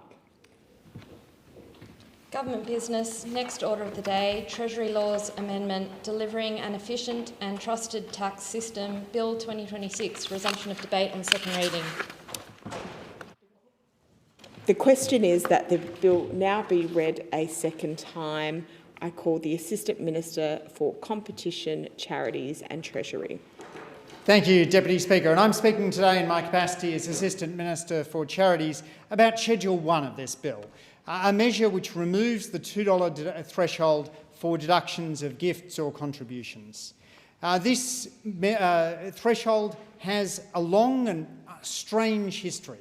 It goes back to 1915, when a minimum income tax deduction for giving was introduced. It was at that time relatively high, £5 for donations to the war effort, £20 for other charitable donations. In 2022 dollars, those figures are $578 and $2,313 respectively. In 1927, the threshold was reduced to £1, which is, in today's money, $100. And it hasn't changed in nominal terms since then. In 1966, of course, £1 became $2, and the $2 deduction threshold remained. But even in 1966, it was worth $30 in today's money, and today, of course, has been eroded. Entities with DGR status are not required to provide receipts for donations, which means that there is a challenge for people who are claiming small threshold donations. The Future Foundations for Giving report from the Productivity Commission notes that there have been past recommendations. The Henry Tax Review thought the threshold should be taken up from $2 to $25. And the Not-for-Profit Sector Tax Concession Working Group recommended removing it for simplicity, as did the Industry Commission report in 1995. Consultations by the committee produced varied responses, with many supporting the removal of the $2 donation threshold. One of the things that we have seen, however, Deputy Speaker, is a growth in round-up donations. So round-up donations are a simple way in which people can support a cause that they care about through providing spare change to support that cause. Woolworths, in a single month, allowed customers at the till to round up for charity and raised $770,000 for Food Bank. Myer often partners with local community organisations such as the Family Co, an organisation which helps escape family violence. Some platforms are set up to encourage Roundup for charity. Rounder is a micro-donation app that lets you choose your charity and securely link cards to contribute.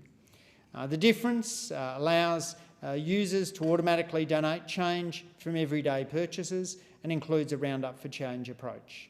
GoGive is a tool that charities can add to their websites, allowing supporters to set up Roundup deductions.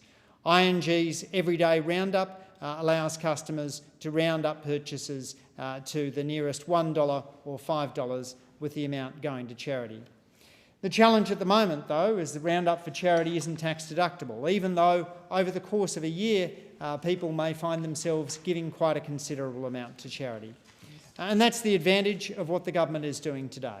Organisations that consolidate somebody's giving would be able to produce an end-of-year tax-deductible statement which allowed people to claim all of those 19, 37 and 57 cent donations they'd made through the course of the year, which might, by the end of the year, add up to hundreds or even thousands of dollars. By encouraging micro-donations, we're helping to achieve the government's goal of making it easier to give. My three principles for giving is that we need to have evidence, we need to have enthusiasm, and we need to make it easy to donate. And this is one way, alongside simplifying donations through workplace giving or simplifying bequests, that the government is supporting the charity sector. It is a recommendation of the Productivity Commission's Future Foundations for Giving report that the government remove the $2 threshold for tax-deductible donations to entities with deductible gift recipient status, and this will help form part of the government's response to that report and to the blueprint report. We have set a goal of doubling philanthropy by 2030, not because we believe government should step back, but because we believe that many of Australia's biggest challenges can only be dealt with through the collaboration of the government and the community sector working together. We've put in place a host of positive reforms to support charities, ensuring that we don't have gag clauses and we celebrate the role of charities in public advocacy, creating a new community charity category, streamlining the deductible gift recipient system by returning 4 key categories to the tax office, putting in place a charities commissioner widely respected across the sector, and an expanded and more representative ACNC advisory board, and lifting distributions from giving funds to 6% to get more philanthropic funds to existing charities sooner. This government is a fast friend to charities, and we will continue to support the charity sector and the important work that they do to build social capital and build a stronger and more connected Australian community. I call the member for Kooyong. Thank you, Deputy Speaker. Tax incentives for research and development activities are designed to back businesses to test new ideas and to innovate. These concessions encourage investment. They help Australian companies to compete internationally, and they foster the kind of innovation that drives much-needed productivity growth throughout our economy. At their best, R&D incentives support breakthroughs in medicine, technology and advanced manufacturing, breakthroughs that can improve lives and which can strengthen our national capacity. As a medical researcher, I know the value of research and development, particularly R&D that improves the health and well-being of all Australians. That's what research and development should do. But, Deputy Speaker, supporting innovation should never be confused with subsidising harm. Taxpayer dollars should not ever be used to promote industries or activities that exacerbate addiction, create public harm and pose serious health risks.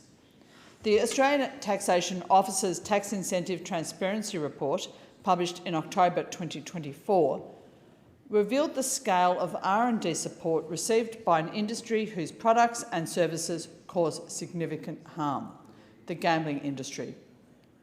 In 2021-22, slot machine makers Aristocrat and Ainsworth claimed $22 million and $15 million in R&D expenses, respectively. PointsBet, BetTube and Betting Technologies Australia all claimed more than $1 million, and Tabcorp claimed nearly $40 million. In 2020-23, 2022 to 23, that grew to nearly $44 million.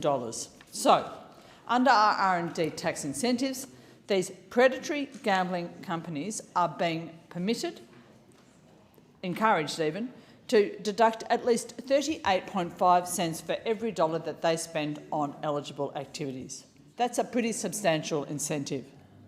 In a cost of living crisis, with Australia's gross debt at about $1 trillion, we have to ask ourselves why the government is subsidising predatory industries which are causing harm to Australians. Why are we, as a country, supporting the gambling industry to develop ever more sophisticated tactics to target our young people and to cause them harm? More harmful products, more effective ways to keep people addicted to gambling, because that's what R&D in the gambling industry aims to do. It aims to increase engagement, to increase losses, and as a result, a direct result, to increase harm. This is why in the 2024-2025 mid-year economic and fiscal outlook, the government announced that activities relating to gambling and to tobacco would be excluded from the R&D tax incentive eligibility after the 1st of July 2025. Now, Schedule 4 of this bill delivers on that commitment. Specifically, it amends the Income Tax Assessment Act 1997 to exclude activities related to gambling services, gambling and gambling-like practices, and activities related to tobacco, nicotine products and vaping goods. That exclusion extends also to nicotine products to capture new and emerging nicotine devices. However, the legislation still provides for a narrow exemption. Where activities are solely for the purpose of harm reduction, such as reducing addiction, these activities remain eligible to receive support. It is my position that this exemption should be removed. Ms Deputy Speaker, there's no reason why taxpayers should be subsidising research and development that exacerbates serious health risks, addiction and associated harms. In developing these reforms, the Treasurer himself conceded that it is problematic that gambling companies are still receiving these incentives. And that is a pretty significant admission from a government which has, for far too long, looked the other way when it comes to this country's addiction to gambling. If we are acknowledging the harm caused by gambling and we are legislating the removal of subsidies to the industry, why is the government still refusing to act on gambling advertising? Advertising works to normalise gambling behaviour. It is constant, it is pervasive, and it is designed to influence. Every TV ad, every online promotion, every push notification from a betting app on a young person's phone reinforces the harm that this legislation purports to seek to reduce. The public health evidence is clear. Gambling advertising increases participation. Gambling advertising encourages risk-taking. Gambling advertising normalises betting as entertainment, particularly for young Australians. If the government is actually serious about coherent, evidence-based reform, it shouldn't be stopping at R&D subsidies. It should urgently confront the harms of gambling head-on. Not doing so is virtue signalling without substance, words without weight from the Albanese government. The gambling industry has long had a powerful lobbying influence in Australia. It seeks to shape policy and it seeks to protect its profits. Its reach extends into political donations, sponsorships and lobbying activity, tools that continue to influence government decision-making at the very highest levels. Gambling-related industries have made more than $80 million in political donations over the last 2 decades alone. In 2023 to 2024, gambling companies donated $1.5 million to political parties. Most of that went to the Australian Labor Party. Deputy Speaker, it's been more than 1,000 days now since the Murphy report into gambling harm was released. And the government is still to act, still to adopt on even one of the report's 31 recommendations. If anyone is wondering why, let me be clear. The influence of the gambling industry over the government is the reason. Gambling is not just a public health industry, it's a deeply entrenched political lobbying issue.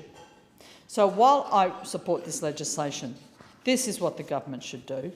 The government should immediately ensure that all regulatory loopholes open to the predatory gambling industry are firmly and immediately closed.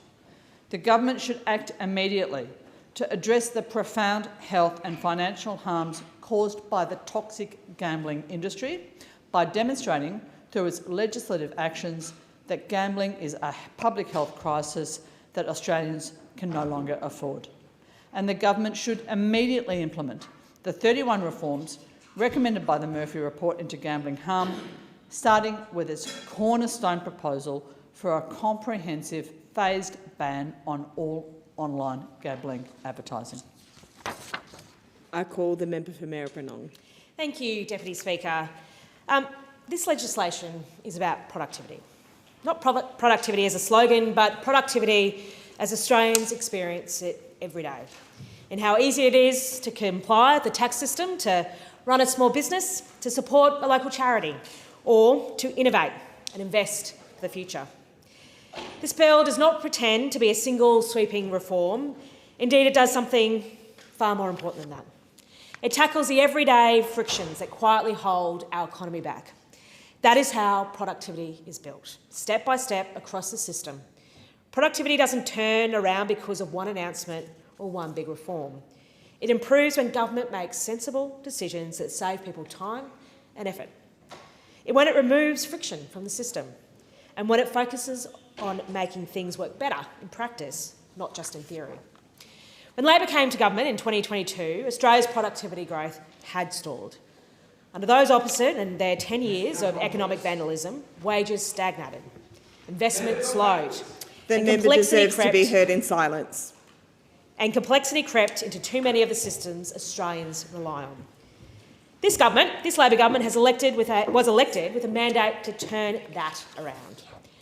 As the Treasurer has said, productivity is too often treated as a cold or technical concept, but in reality, it's the best way of making people better off over the long term, creating more opportunities and making our economy and our society more dynamic. That is exactly what this bill is about. It is far from headline grabbing, but it does the job of significantly improving our economy.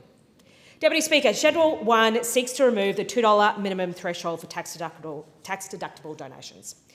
Now, $2 doesn't sound like much. In fact, a cup of coffee and a chocolate bar cost more. But in practice, it reflects a very modern understanding of how Australians give. The $2 threshold has been in place since 1927. It was designed for a time when donations were made in coins, recorded by hand and processed manually. That world no longer exists. In my community, the changes in Schedule 1 will have a big impact. At local sporting clubs, community festivals and charity fundraisers, people increasingly give in small amounts. They round up at the checkout. They tap their phone. They donate $1 at a time, regularly and willingly. These are not insignificant contributions. Over time, they add up. But under current law, they are treated as if they don't matter. This reform fixes that. By removing the $2 threshold, we are recognising that every contribution counts. We are encouraging micro-giving.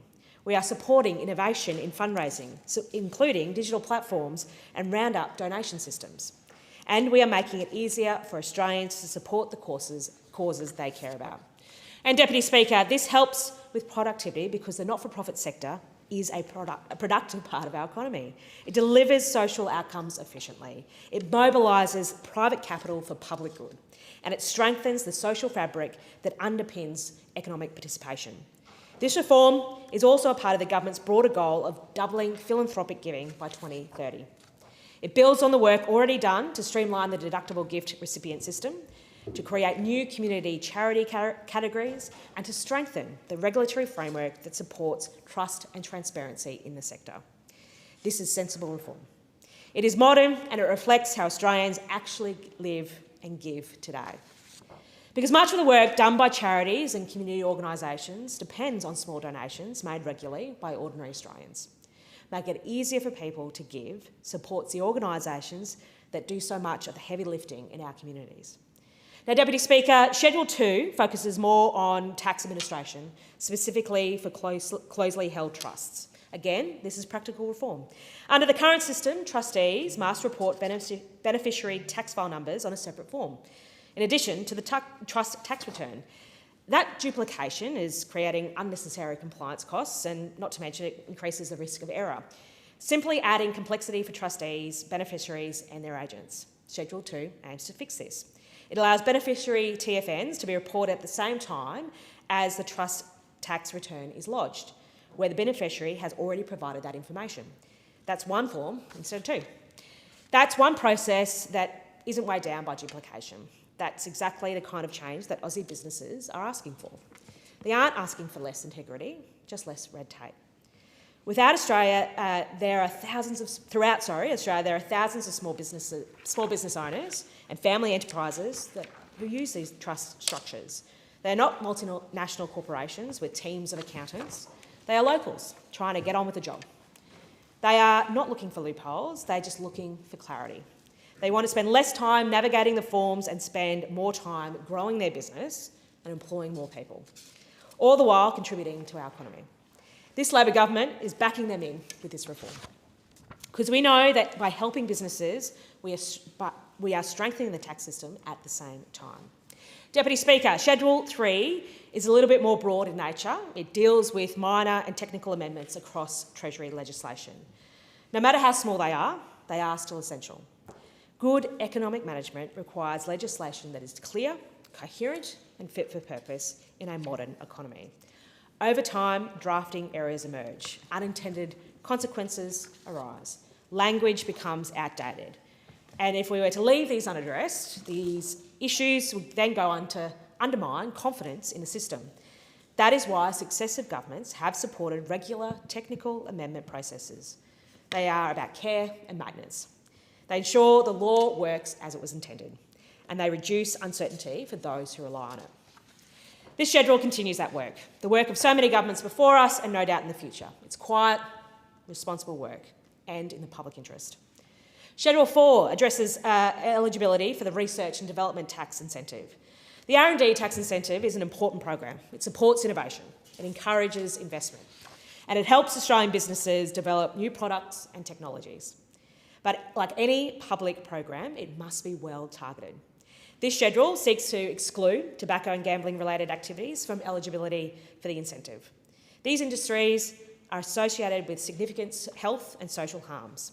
Taxpayers should not be subsidising research and development that entrenches addiction or undermines the long-term well-being of our fellow Australians. This schedule is about aligning innovation with national priorities. Importantly, the exclusion is carefully designed, because research that is undertaken solely for harm minimisation, such as helping people quit smoking or gambling, remains eligible. This is the right balance. We are ensuring public support is directed toward innovation that builds Australia's future, not activities that work against it. Once again, this is what responsible economic stewardship looks like. Taken together, these measures reflect Labor's broader economic agenda, an agenda focused on productivity, participation and fairness.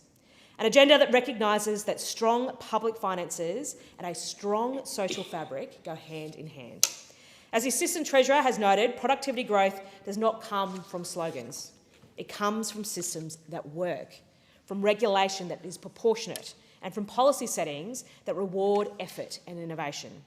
This bill sits alongside the government's wider economic reforms: tax cuts for every taxpayer, the $1,000 instant deduction to simplify tax returns, stronger integrity measures to ensure multinational corporations are paying their fair share, and reforms to ensure Australians receive a fair return from our natural resources. This is a coherent agenda, not a collection of one-off measures. In my community, the impact of Labor's measured and responsible economic management is clear. It shows up when local charities can raise funds more easily, when small businesses spend less time on paperwork, when investment is directed toward industries that create long-term good jobs, and when Australians feel the system is fair and works for them. Labor's approach supports this. Productivity is ultimately about how we use our collective resources: time, capital, talent. When we reduce unnecessary complexity, we free those resources up. When we align incentives with long-term outcomes, we invest more wisely. And when we make it easier for Australians to participate, whether as workers, donors or innovators, we strengthen the economy as a whole. This is the fundamental difference between this Labor government and those opposite. Deputy Speaker, this bill is about this is what good economic management looks like. Labor has never believed that productivity comes from making life harder for working people. It comes from building systems that are fair, straightforward and easy to deal with. When people trust the system and can navigate it more easily, the whole economy works better. We've seen the belief in a trickle-down economy, but far too often ends up leaving people to fend for themselves. But for Labor, our economic mission is simple: to build an economy that rewards work, values contribution and leaves no one behind. An economy that works not just on a spreadsheet, but in working people's lives. I commend the bill. I thank the member. I call the member for Goldstein.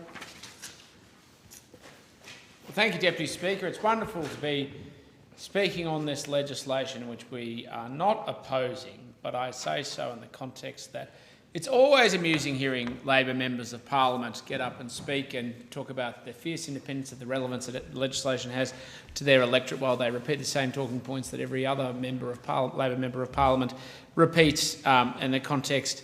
But it rarely operates in reality, because we just heard about how productivity has been tickety-boo under this government, which is why the Treasurer called a crisis conference on productivity and roundtable to bring together Australia's leading business minds plus the ACTU to come up with a solution to the productivity crisis that apparently doesn't exist because productivity is tickety-boo. We're told about how under the Albanese government, small businesses have never done it better and how everything's tickety-boo with them too. And it's not really what the data shows.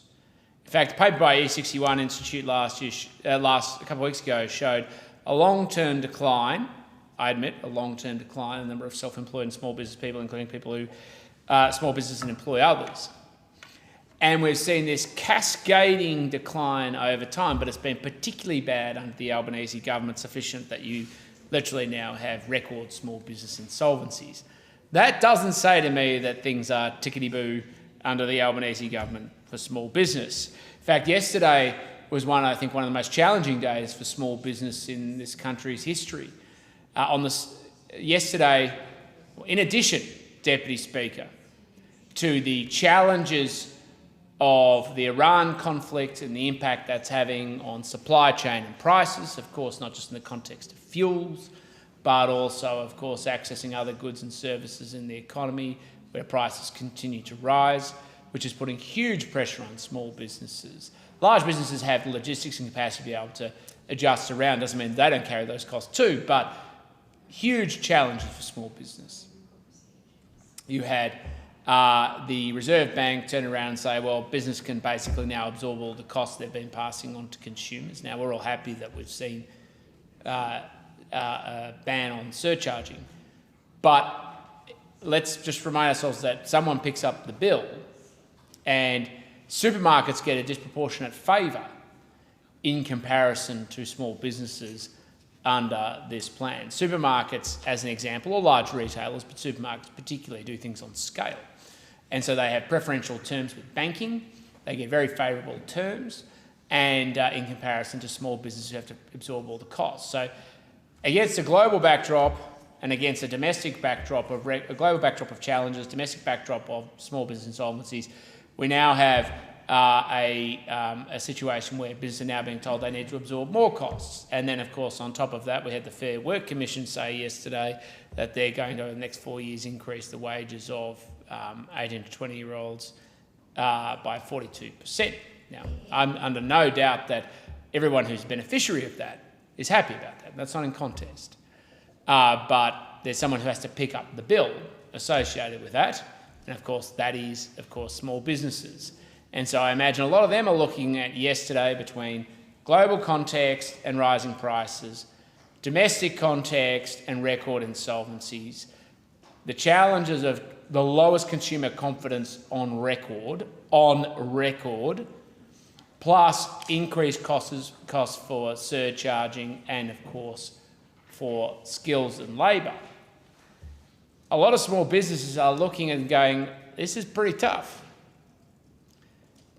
But clearly that's falling on deaf ears in at least some of the corridors of Canberra, because I was just told by the member for Maribyrnong that everything's tickety-boo.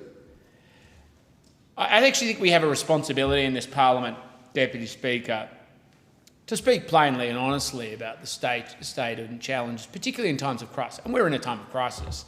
Do you remember Member for Mitchell when it was only a few weeks ago and the Minister for Energy said that there was no problem and everybody was over-egging the situation in the House of Representatives about fuel? 3 days later he went, okay, yeah, we're in a national crisis. And I don't say that with any glee. I say it's sort of this state of denial that has permeated this government. So they have a denial on the fuel crisis, they have a denial on the productivity crisis, and now they have a denial on the small business crisis as well. This is why Australians are losing faith, because we need people to come in here, speak plainly and honestly about the challenges and the realities that particularly Australians and small businesses are facing. And then they need to turn to a government and say, well, are they taking the steps and measures to improve the situation? And what we do is come up to the Federation Chamber and we see the member for Maribyrnong, and I've no doubt it's in the talking points of others, kind of doing a happy dance like they're Snoopy on the spot, thinking that they're the great heroes saving productivity, fuel and small business. Australians don't feel that way, Deputy Speaker. Instead, they're looking at it and going, well, what's next? And if this is the delusion of the government that's supposed to be standing up for me, then I have lost faith in the government. And that, of course, is where we are right now. Now is a time where we need a government that's going to stand up and fight for the future of this country. More important than that, we need the measures to back in Australians to be enterprising and take command of their own destiny.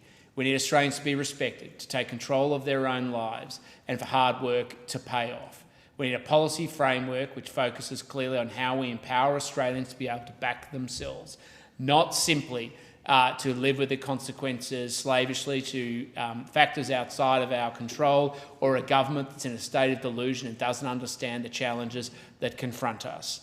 What we need is a government of strength, of confidence and of hope that we can, by working together, we can take our nation forward together. But that is not what we have, Deputy Speaker. What we've got is a government that is in a state of denial. And when you look at this legislation, the Treasury Laws Amendment, Delivering an Efficient and Trusted Tax System, Bill 2026, Orwellian as it is called, it's about whether or not there are tax incentives that we take advantage of tobacco and gambling companies. Let's be fair, Deputy Speaker, why would a tobacco company need to take advantage of R&D investments? Because all of the innovation is being taken care of for them by organised crime gangs.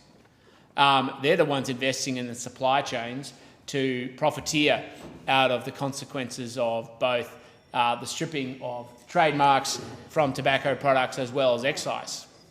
Why would gambling companies need to do the same when in practice gambling companies are the ones that are profiteering off a febrile environment in terms of incentives? What we have is this kind of, again, delusional approach from government, a state of denial about the full consequences of the measures they've introduced. People are profiting and it is all the wrong people. Corrupt entities. I thank the member for Goldstein. I'm going to suspend the Federation Chamber as we have no quorum.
The question is that the bill be read now a second time. I call the member for Griffith.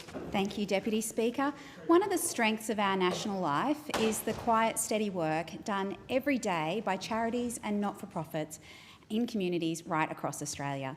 They are there in the local service, helping a family get back on its feet, in the organisation supporting someone to navigate housing, legal support or mental health care, in the volunteer-run group creating connection and belonging, and in the community organisation stepping in early to provide practical help before problems deepen.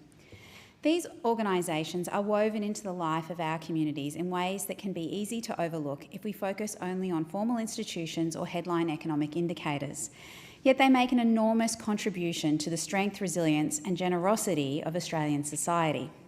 They provide practical assistance, but they also build trust, dignity and a sense that people are not facing life's challenges alone.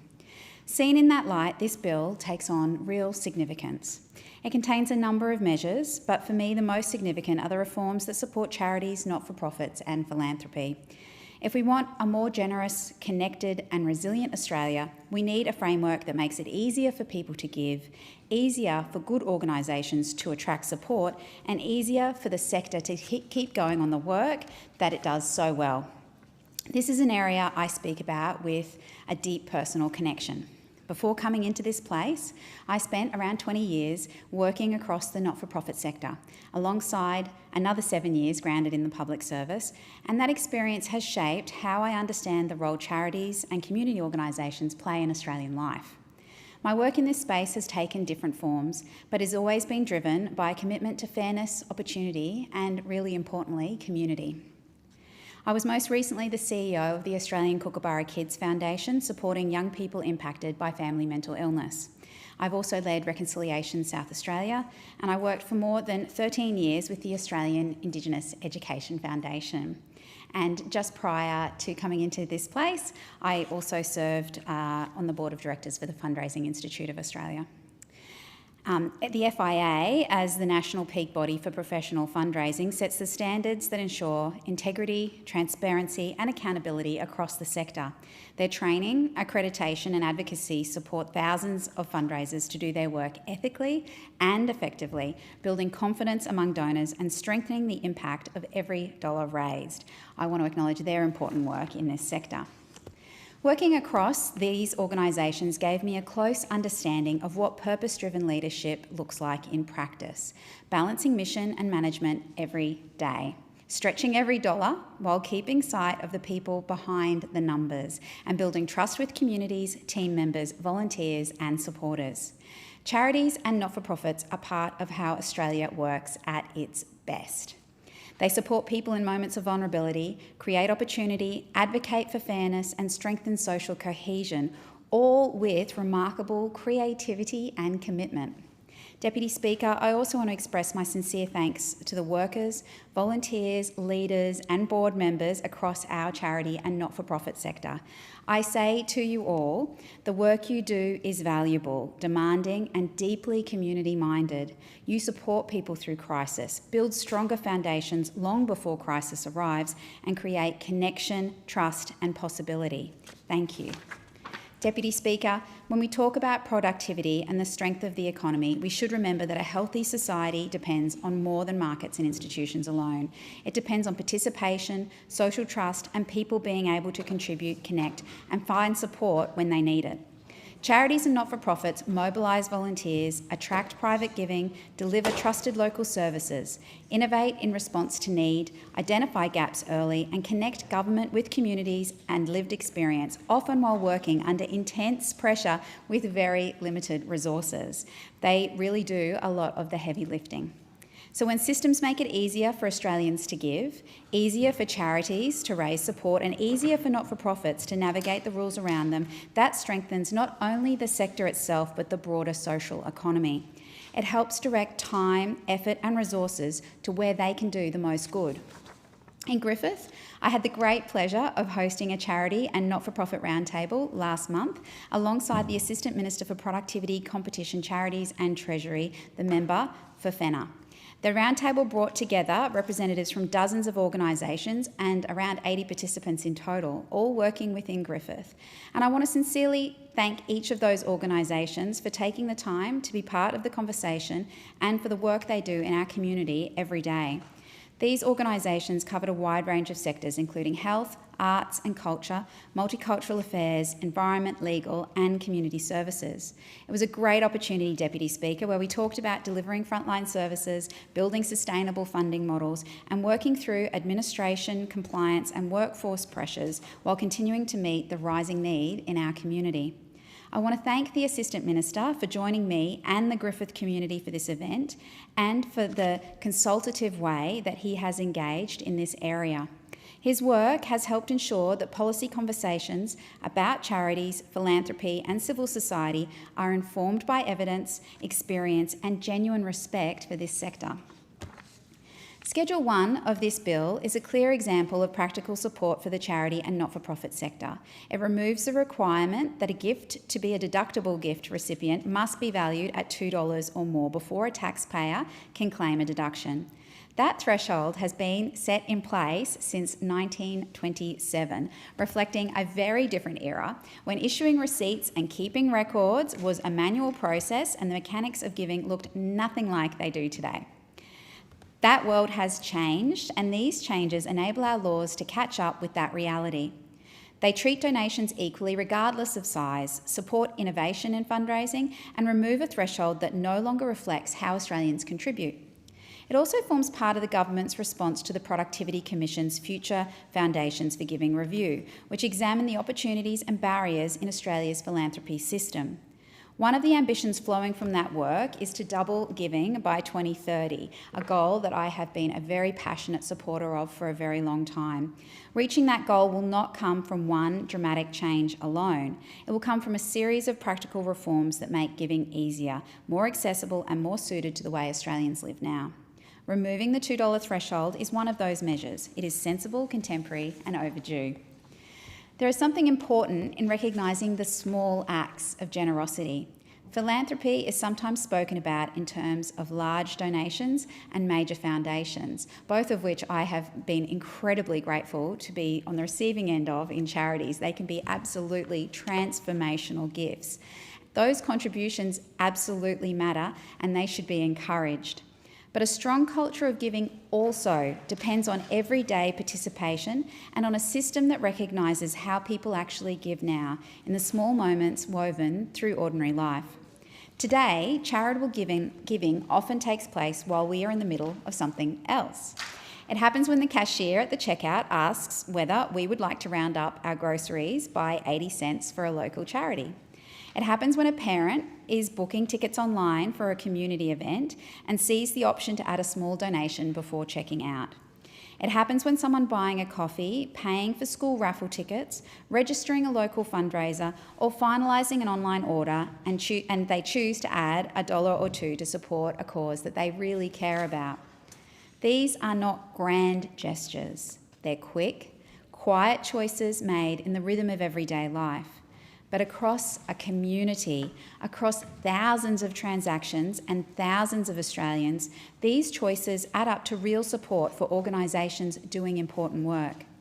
By removing the $2 threshold, the law catches up with today's healthy culture of giving. It also broadens participation, reaffirming that giving is not reserved only for those with really substantial means. And in a time when many households are feeling pressure, it recognises that small contributions are still meaningful contributions.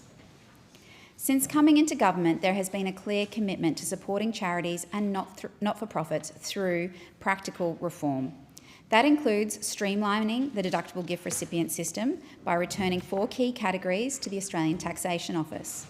It includes creating the new community charity category to encourage more local and place-based giving and broaden the pool of regular Australian donors. It includes giving the Charities Commissioner greater discretion to comment on compliance activity. It includes expanding the ACNC Advisory Board so it is more representative of the sector and strengthens the network of charity regulators across the Commonwealth and the states and territories. It includes lifting distributions from giving funds so more philanthropic money reaches existing deductible gift recipients sooner. Each of these steps reflects a consistent approach in making systems easier to navigate, more responsive to the sector, and better aligned with how organisations actually operate. Complexity carries a real cost. It can divert time and energy away from service delivery, slow down fundraising, create confusion for donors and administrators alike, and place additional pressures on organisations that are already managing lean budgets and growing demand. Reducing unnecessary complexity is part of building a stronger social economy. It allows charities to focus more of their time on what they do best, which is supporting people, strengthening communities, and delivering meaningful change. The broader frame for this bill is productivity, and that is worth speaking to directly. These reforms are not isolated technical fixes, but part of a broader effort to lift productivity across the economy after a wasted decade of stagnation under those opposite. One of the clear lessons from that period is that excessive complexity drags down productivity. Complexity consumes time, raises compliance costs, slows down good ideas, and it affects not only businesses and investors, but communities and community organisations as well. Productivity growth depends on broad participation across the economy, including in the not-for-profit sector. A stronger social economy contributes to national well-being. It helps communities function better, helps people stay connected to support and opportunity, brings private capital into areas of social need, and often delivers outcomes that are preventative as well as responsive. Removing the $2 donation threshold is one small but meaningful example of that broader principle. It encourages micro-giving with digital donations, supports modern fundraising tools such as round-up systems, helps mobilise private generosity towards social outcomes, and recognises that building a more productive nation also involves building a more connected and a more generous one. This bill complements wider work the government is doing, including broader regulatory reform measures, tariff reductions, and financial sector data streamlining. The common thread is simple. Good systems should be fit for purpose, reflect how people and organisations operate now, reduce needless friction, and support effort where it can deliver the greatest value. That same principle is present in other sections of this bill. Schedule 2 modernises tax administration by streamlining how trustees of closely held trusts report the tax file numbers of beneficiaries so that this occurs at the same time the trust tax return is lodged. Schedule 3 makes minor and technical amendments to Treasury legislation. These kind of changes rarely attract headlines, but they matter. Good government is not only about large reforms. Schedule 4 excludes activities related to gambling and tobacco from the Research and Development Tax Incentive from 1 July 2025. That's a sensible reform. Productivity is not just about supporting any activity that can be labelled research and development. It's also about directing public support where it delivers the greatest long-term value. Tobacco and gambling-related activities are associated with serious harm, including addiction and poorer health outcomes. Public resources should not be subsidising research and development in those areas through this program. Deputy Speaker, these changes modernise patterns of generosity, support a broader and more inclusive culture of philanthropy, and back charities and not-for-profits by making it easier for Australians to give in the ways that Australians give now. They sit within a broader commitment of this government to support a stronger, more responsive and more confident sector. For the charities, not-for-profits, workers and volunteers across Griffith and across Australia, this is a practical step towards a system that better reflects and supports the work that you do. And I would just remark, we recently heard from the member for Goldstein saying that he believes, and it is encouraging, he believes that government should stand up and fight for the future of this country and that we need a government of strength, confidence and hope. And I'm really proud to say that is exactly what we have here in the Albanese Labor government. We have a government of confidence, a government of real heart and commitment to ensuring that Australians can receive the assistance that they need where they need it, and that we're able to have a thriving philanthropic sector in the Australian community that is supported by government to do the important work that only they can do. So a big thank you to all of the volunteers, workers and organisations in Griffith. Thank you for everything that you do to support Australia. I call the member for Mayo. I thank the Deputy Speaker. Deputy Speaker, I move the amendment that is circulated in my name. Deputy Speaker, I very much support this bill. There are 4 schedules to this bill. Schedule 1 makes it easier for taxpayers to donate low-value gifts under $2 in value through, e.g. supermarket roundup donations. This is a Productivity Commission recommendation. Schedule 2, trustees to report in a trust income tax return the tax file numbers of any beneficiaries with an entitlement and enables the Australian Tax Office to streamline reporting and improved accuracy. Sounds very reasonable. Schedule 3, minor technical amendments and corrections. And Schedule 4 excludes tobacco and gambling related research and development from eligibility from the Australian Government's Research and Development Tax Incentive. The Research and Development Tax Incentive, R&D incentives, represent the single largest component of government support for business research and development in Australia. It provides tax offsets to companies for eligible research and development expenditure and aims to boost research and development by encouraging investment in R&D that might not otherwise be undertaken. It fosters groundbreaking research in Australia's research and development ecosystem. Now, annual report data about R&D tax incentives in entities is a source of information on companies that have claimed R&D tax incentives for each income year. And this encourages voluntary compliance with the program's requirements and raises public awareness of companies' claims against this tax incentive. The most recent 2022-2023 R&D tax incentive report is based on the 30th of June 2025 data. $16.2 billion in R&D expenditure claims for 22-23 by almost 13,000 companies, mostly public and multinational businesses, to a total of $8.7 billion for the multinationals. 93% of claimants were Australian-owned. There were no claims in relation to tobacco company research and development in that 2022-2023 year. However, and this is really important, Deputy Speaker, the same report indicates that 18 companies, which identified as part of the gambling industry, collectively claimed expenditure of more than $100 million in research and development tax incentives in that year. Now, we know gambling costs and impacts Australians. Financially, a loss of over $31 billion from gambling, that's 2022-2023 figures, making us the biggest losers globally on a per capita basis.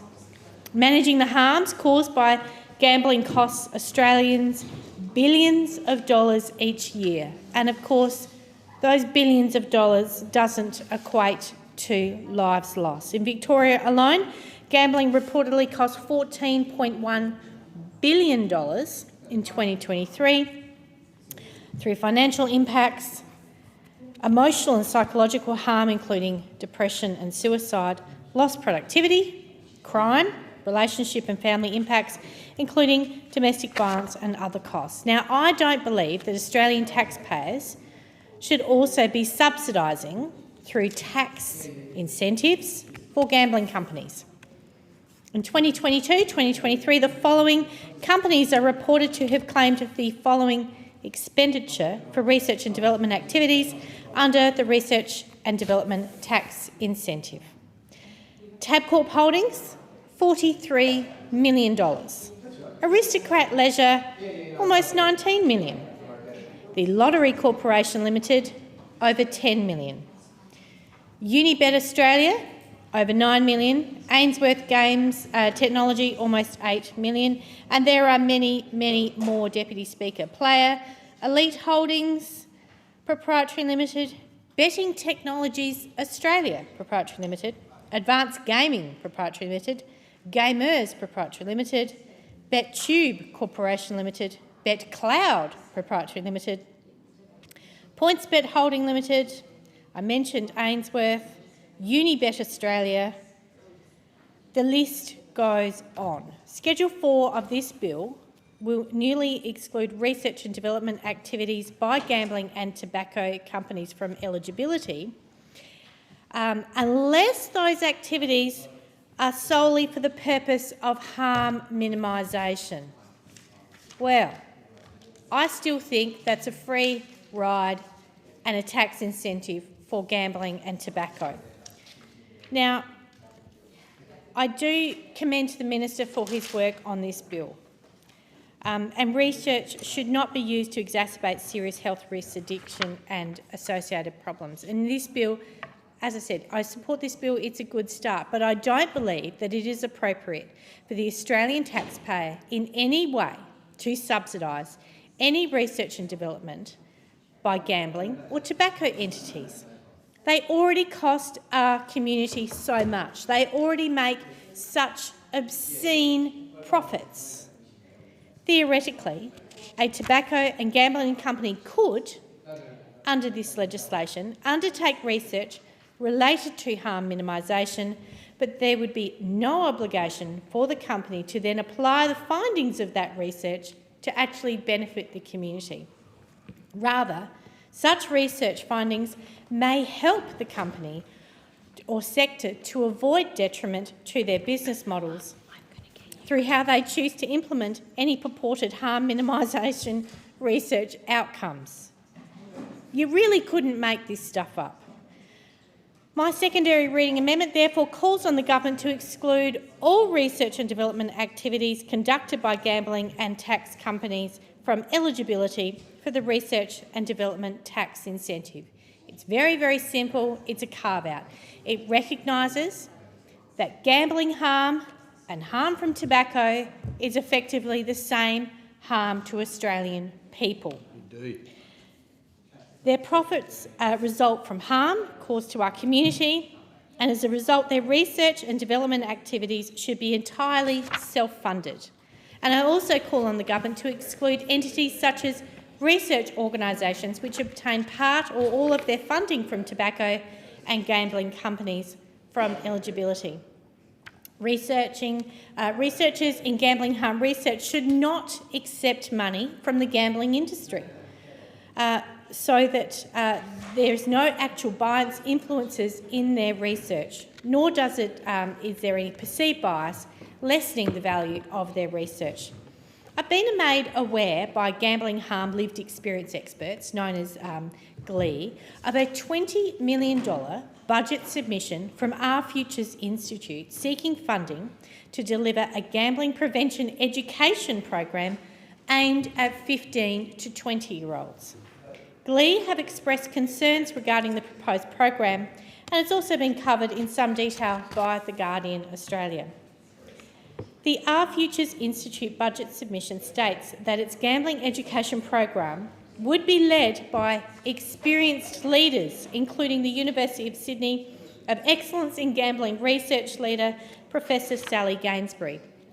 Now, it must be noted that Professor Sally Gainsbury receives direct and indirect funding from the gambling industry, and on the university's website, she refers to the Centre of Excellence in Gambling Research as an unprecedented collaboration with gambling operators. Further, I just don't understand how ethically this university could get into bed with the gambling industry. I seriously don't get it. Further, the university states that the centre's creation was made possible through a $600,000 funding from the International Centre for Responsible Gambling, whose own website states that its research program funded primarily by companies involved in the gambling industry. I and many others would be gravely concerned to see any tax breaks extended to any entities funded by the gambling interests, and I and many others will be watching the May federal budget carefully for this budget bid, and I would just plead with the Treasurer, do not provide this $20 million. It is just extraordinary that the gall to even seek that funding. It would be scandalous. The Murphy report delays. Now is a timely opportunity to talk about those.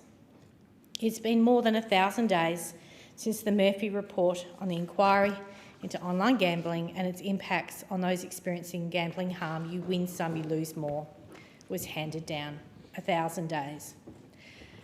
The report's unanimous bipartisan recommendations to reduce harm caused by gambling online included a gambling ad ban, a minister for reducing gambling harm, not a minister that's juggling the current conflicts of communications and sport, and a national regulator with a mission to reduce gambling. For 1,000 days, this government has really done very, very little to address the poor mental health, the financial hardship, the crimes such as domestic violence and elder abuse and stealing, homelessness and even suicide, and the government's not responded.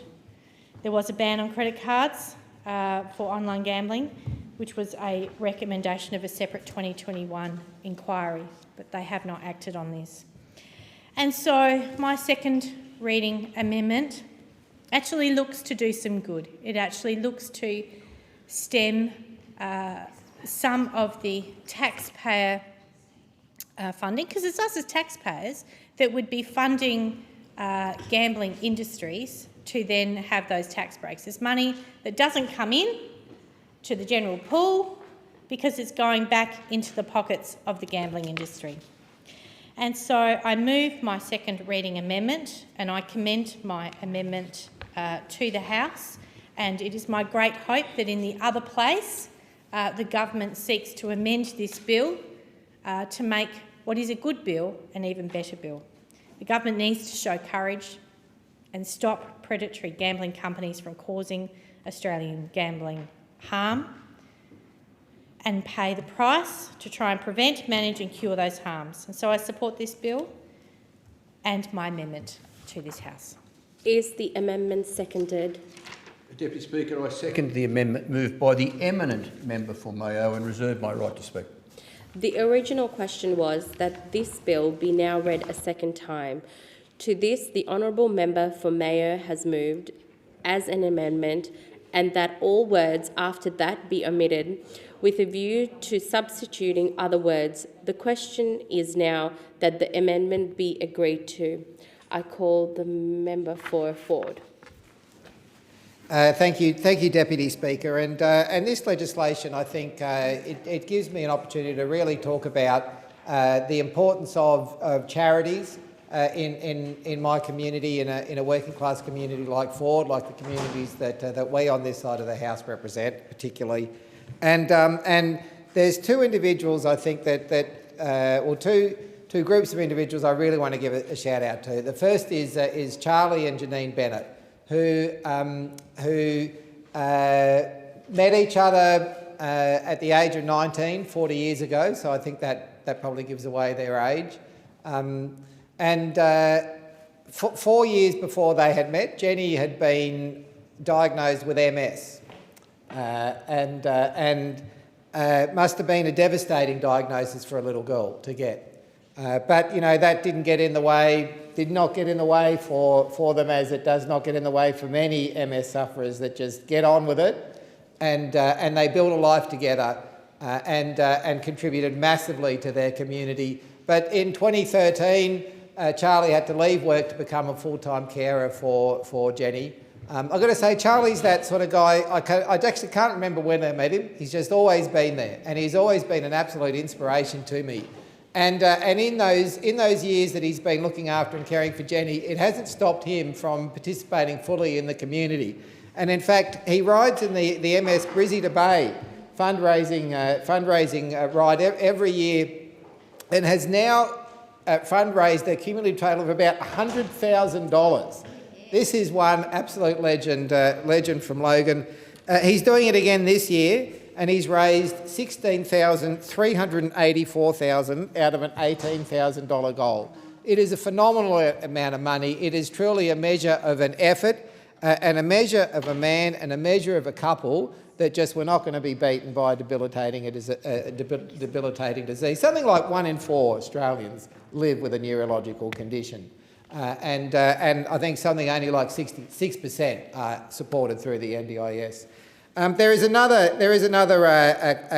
couple of guys, Josh Steele and Dan, who are riding in the... now, I don't think I can say this word in here, but it is the S-Box rally. It is a colloquialism, Australian colloquialism for a car that it is not of a high standard. So the S-Box rally, forgive me for that allusion, Deputy Speaker, but they're riding, I think, from Port Douglas down all the way to Melbourne in this dodgy V-dub that they've done up to raise money for cancer. But again, you know, there is a personal story that motivates people. And Josh was motivated by his mum, I think who was a survivor of breast cancer. Dan motivated by his father-in-law, who was not a survivor of prostate cancer. But they have turned tragedy into purpose, and I think they've got up to now $22,780 of a $10,000 goal. And so this legislation, it provides practical support to the government's goal, I think, of doubling that giving amount by the year 2030. And as the member for Griffith talked about, it's those small little roundup donations that end up adding up to a lot of money. And so this legislation is going to really, I think, supercharge the efforts which are exemplified by people like Charlie and Jenny and Josh and Dan. The other thing that this legislation does, which is notable, apart from the technical, which are really the methodical and careful and deliberate way that this government goes about doing things, is that we are making our tax system fairer, we're making it simpler and more sustainable. And it is really gobsmacking that in 2026 that industries which can cause people harm are being able to access research and development incentives. At the same time that, again, the former government let all this happen while they brought in unfair tax cuts, while they opposed our tax cuts. And so this sits within the government's broader strategy of a fairer and simpler and more sustainable tax system.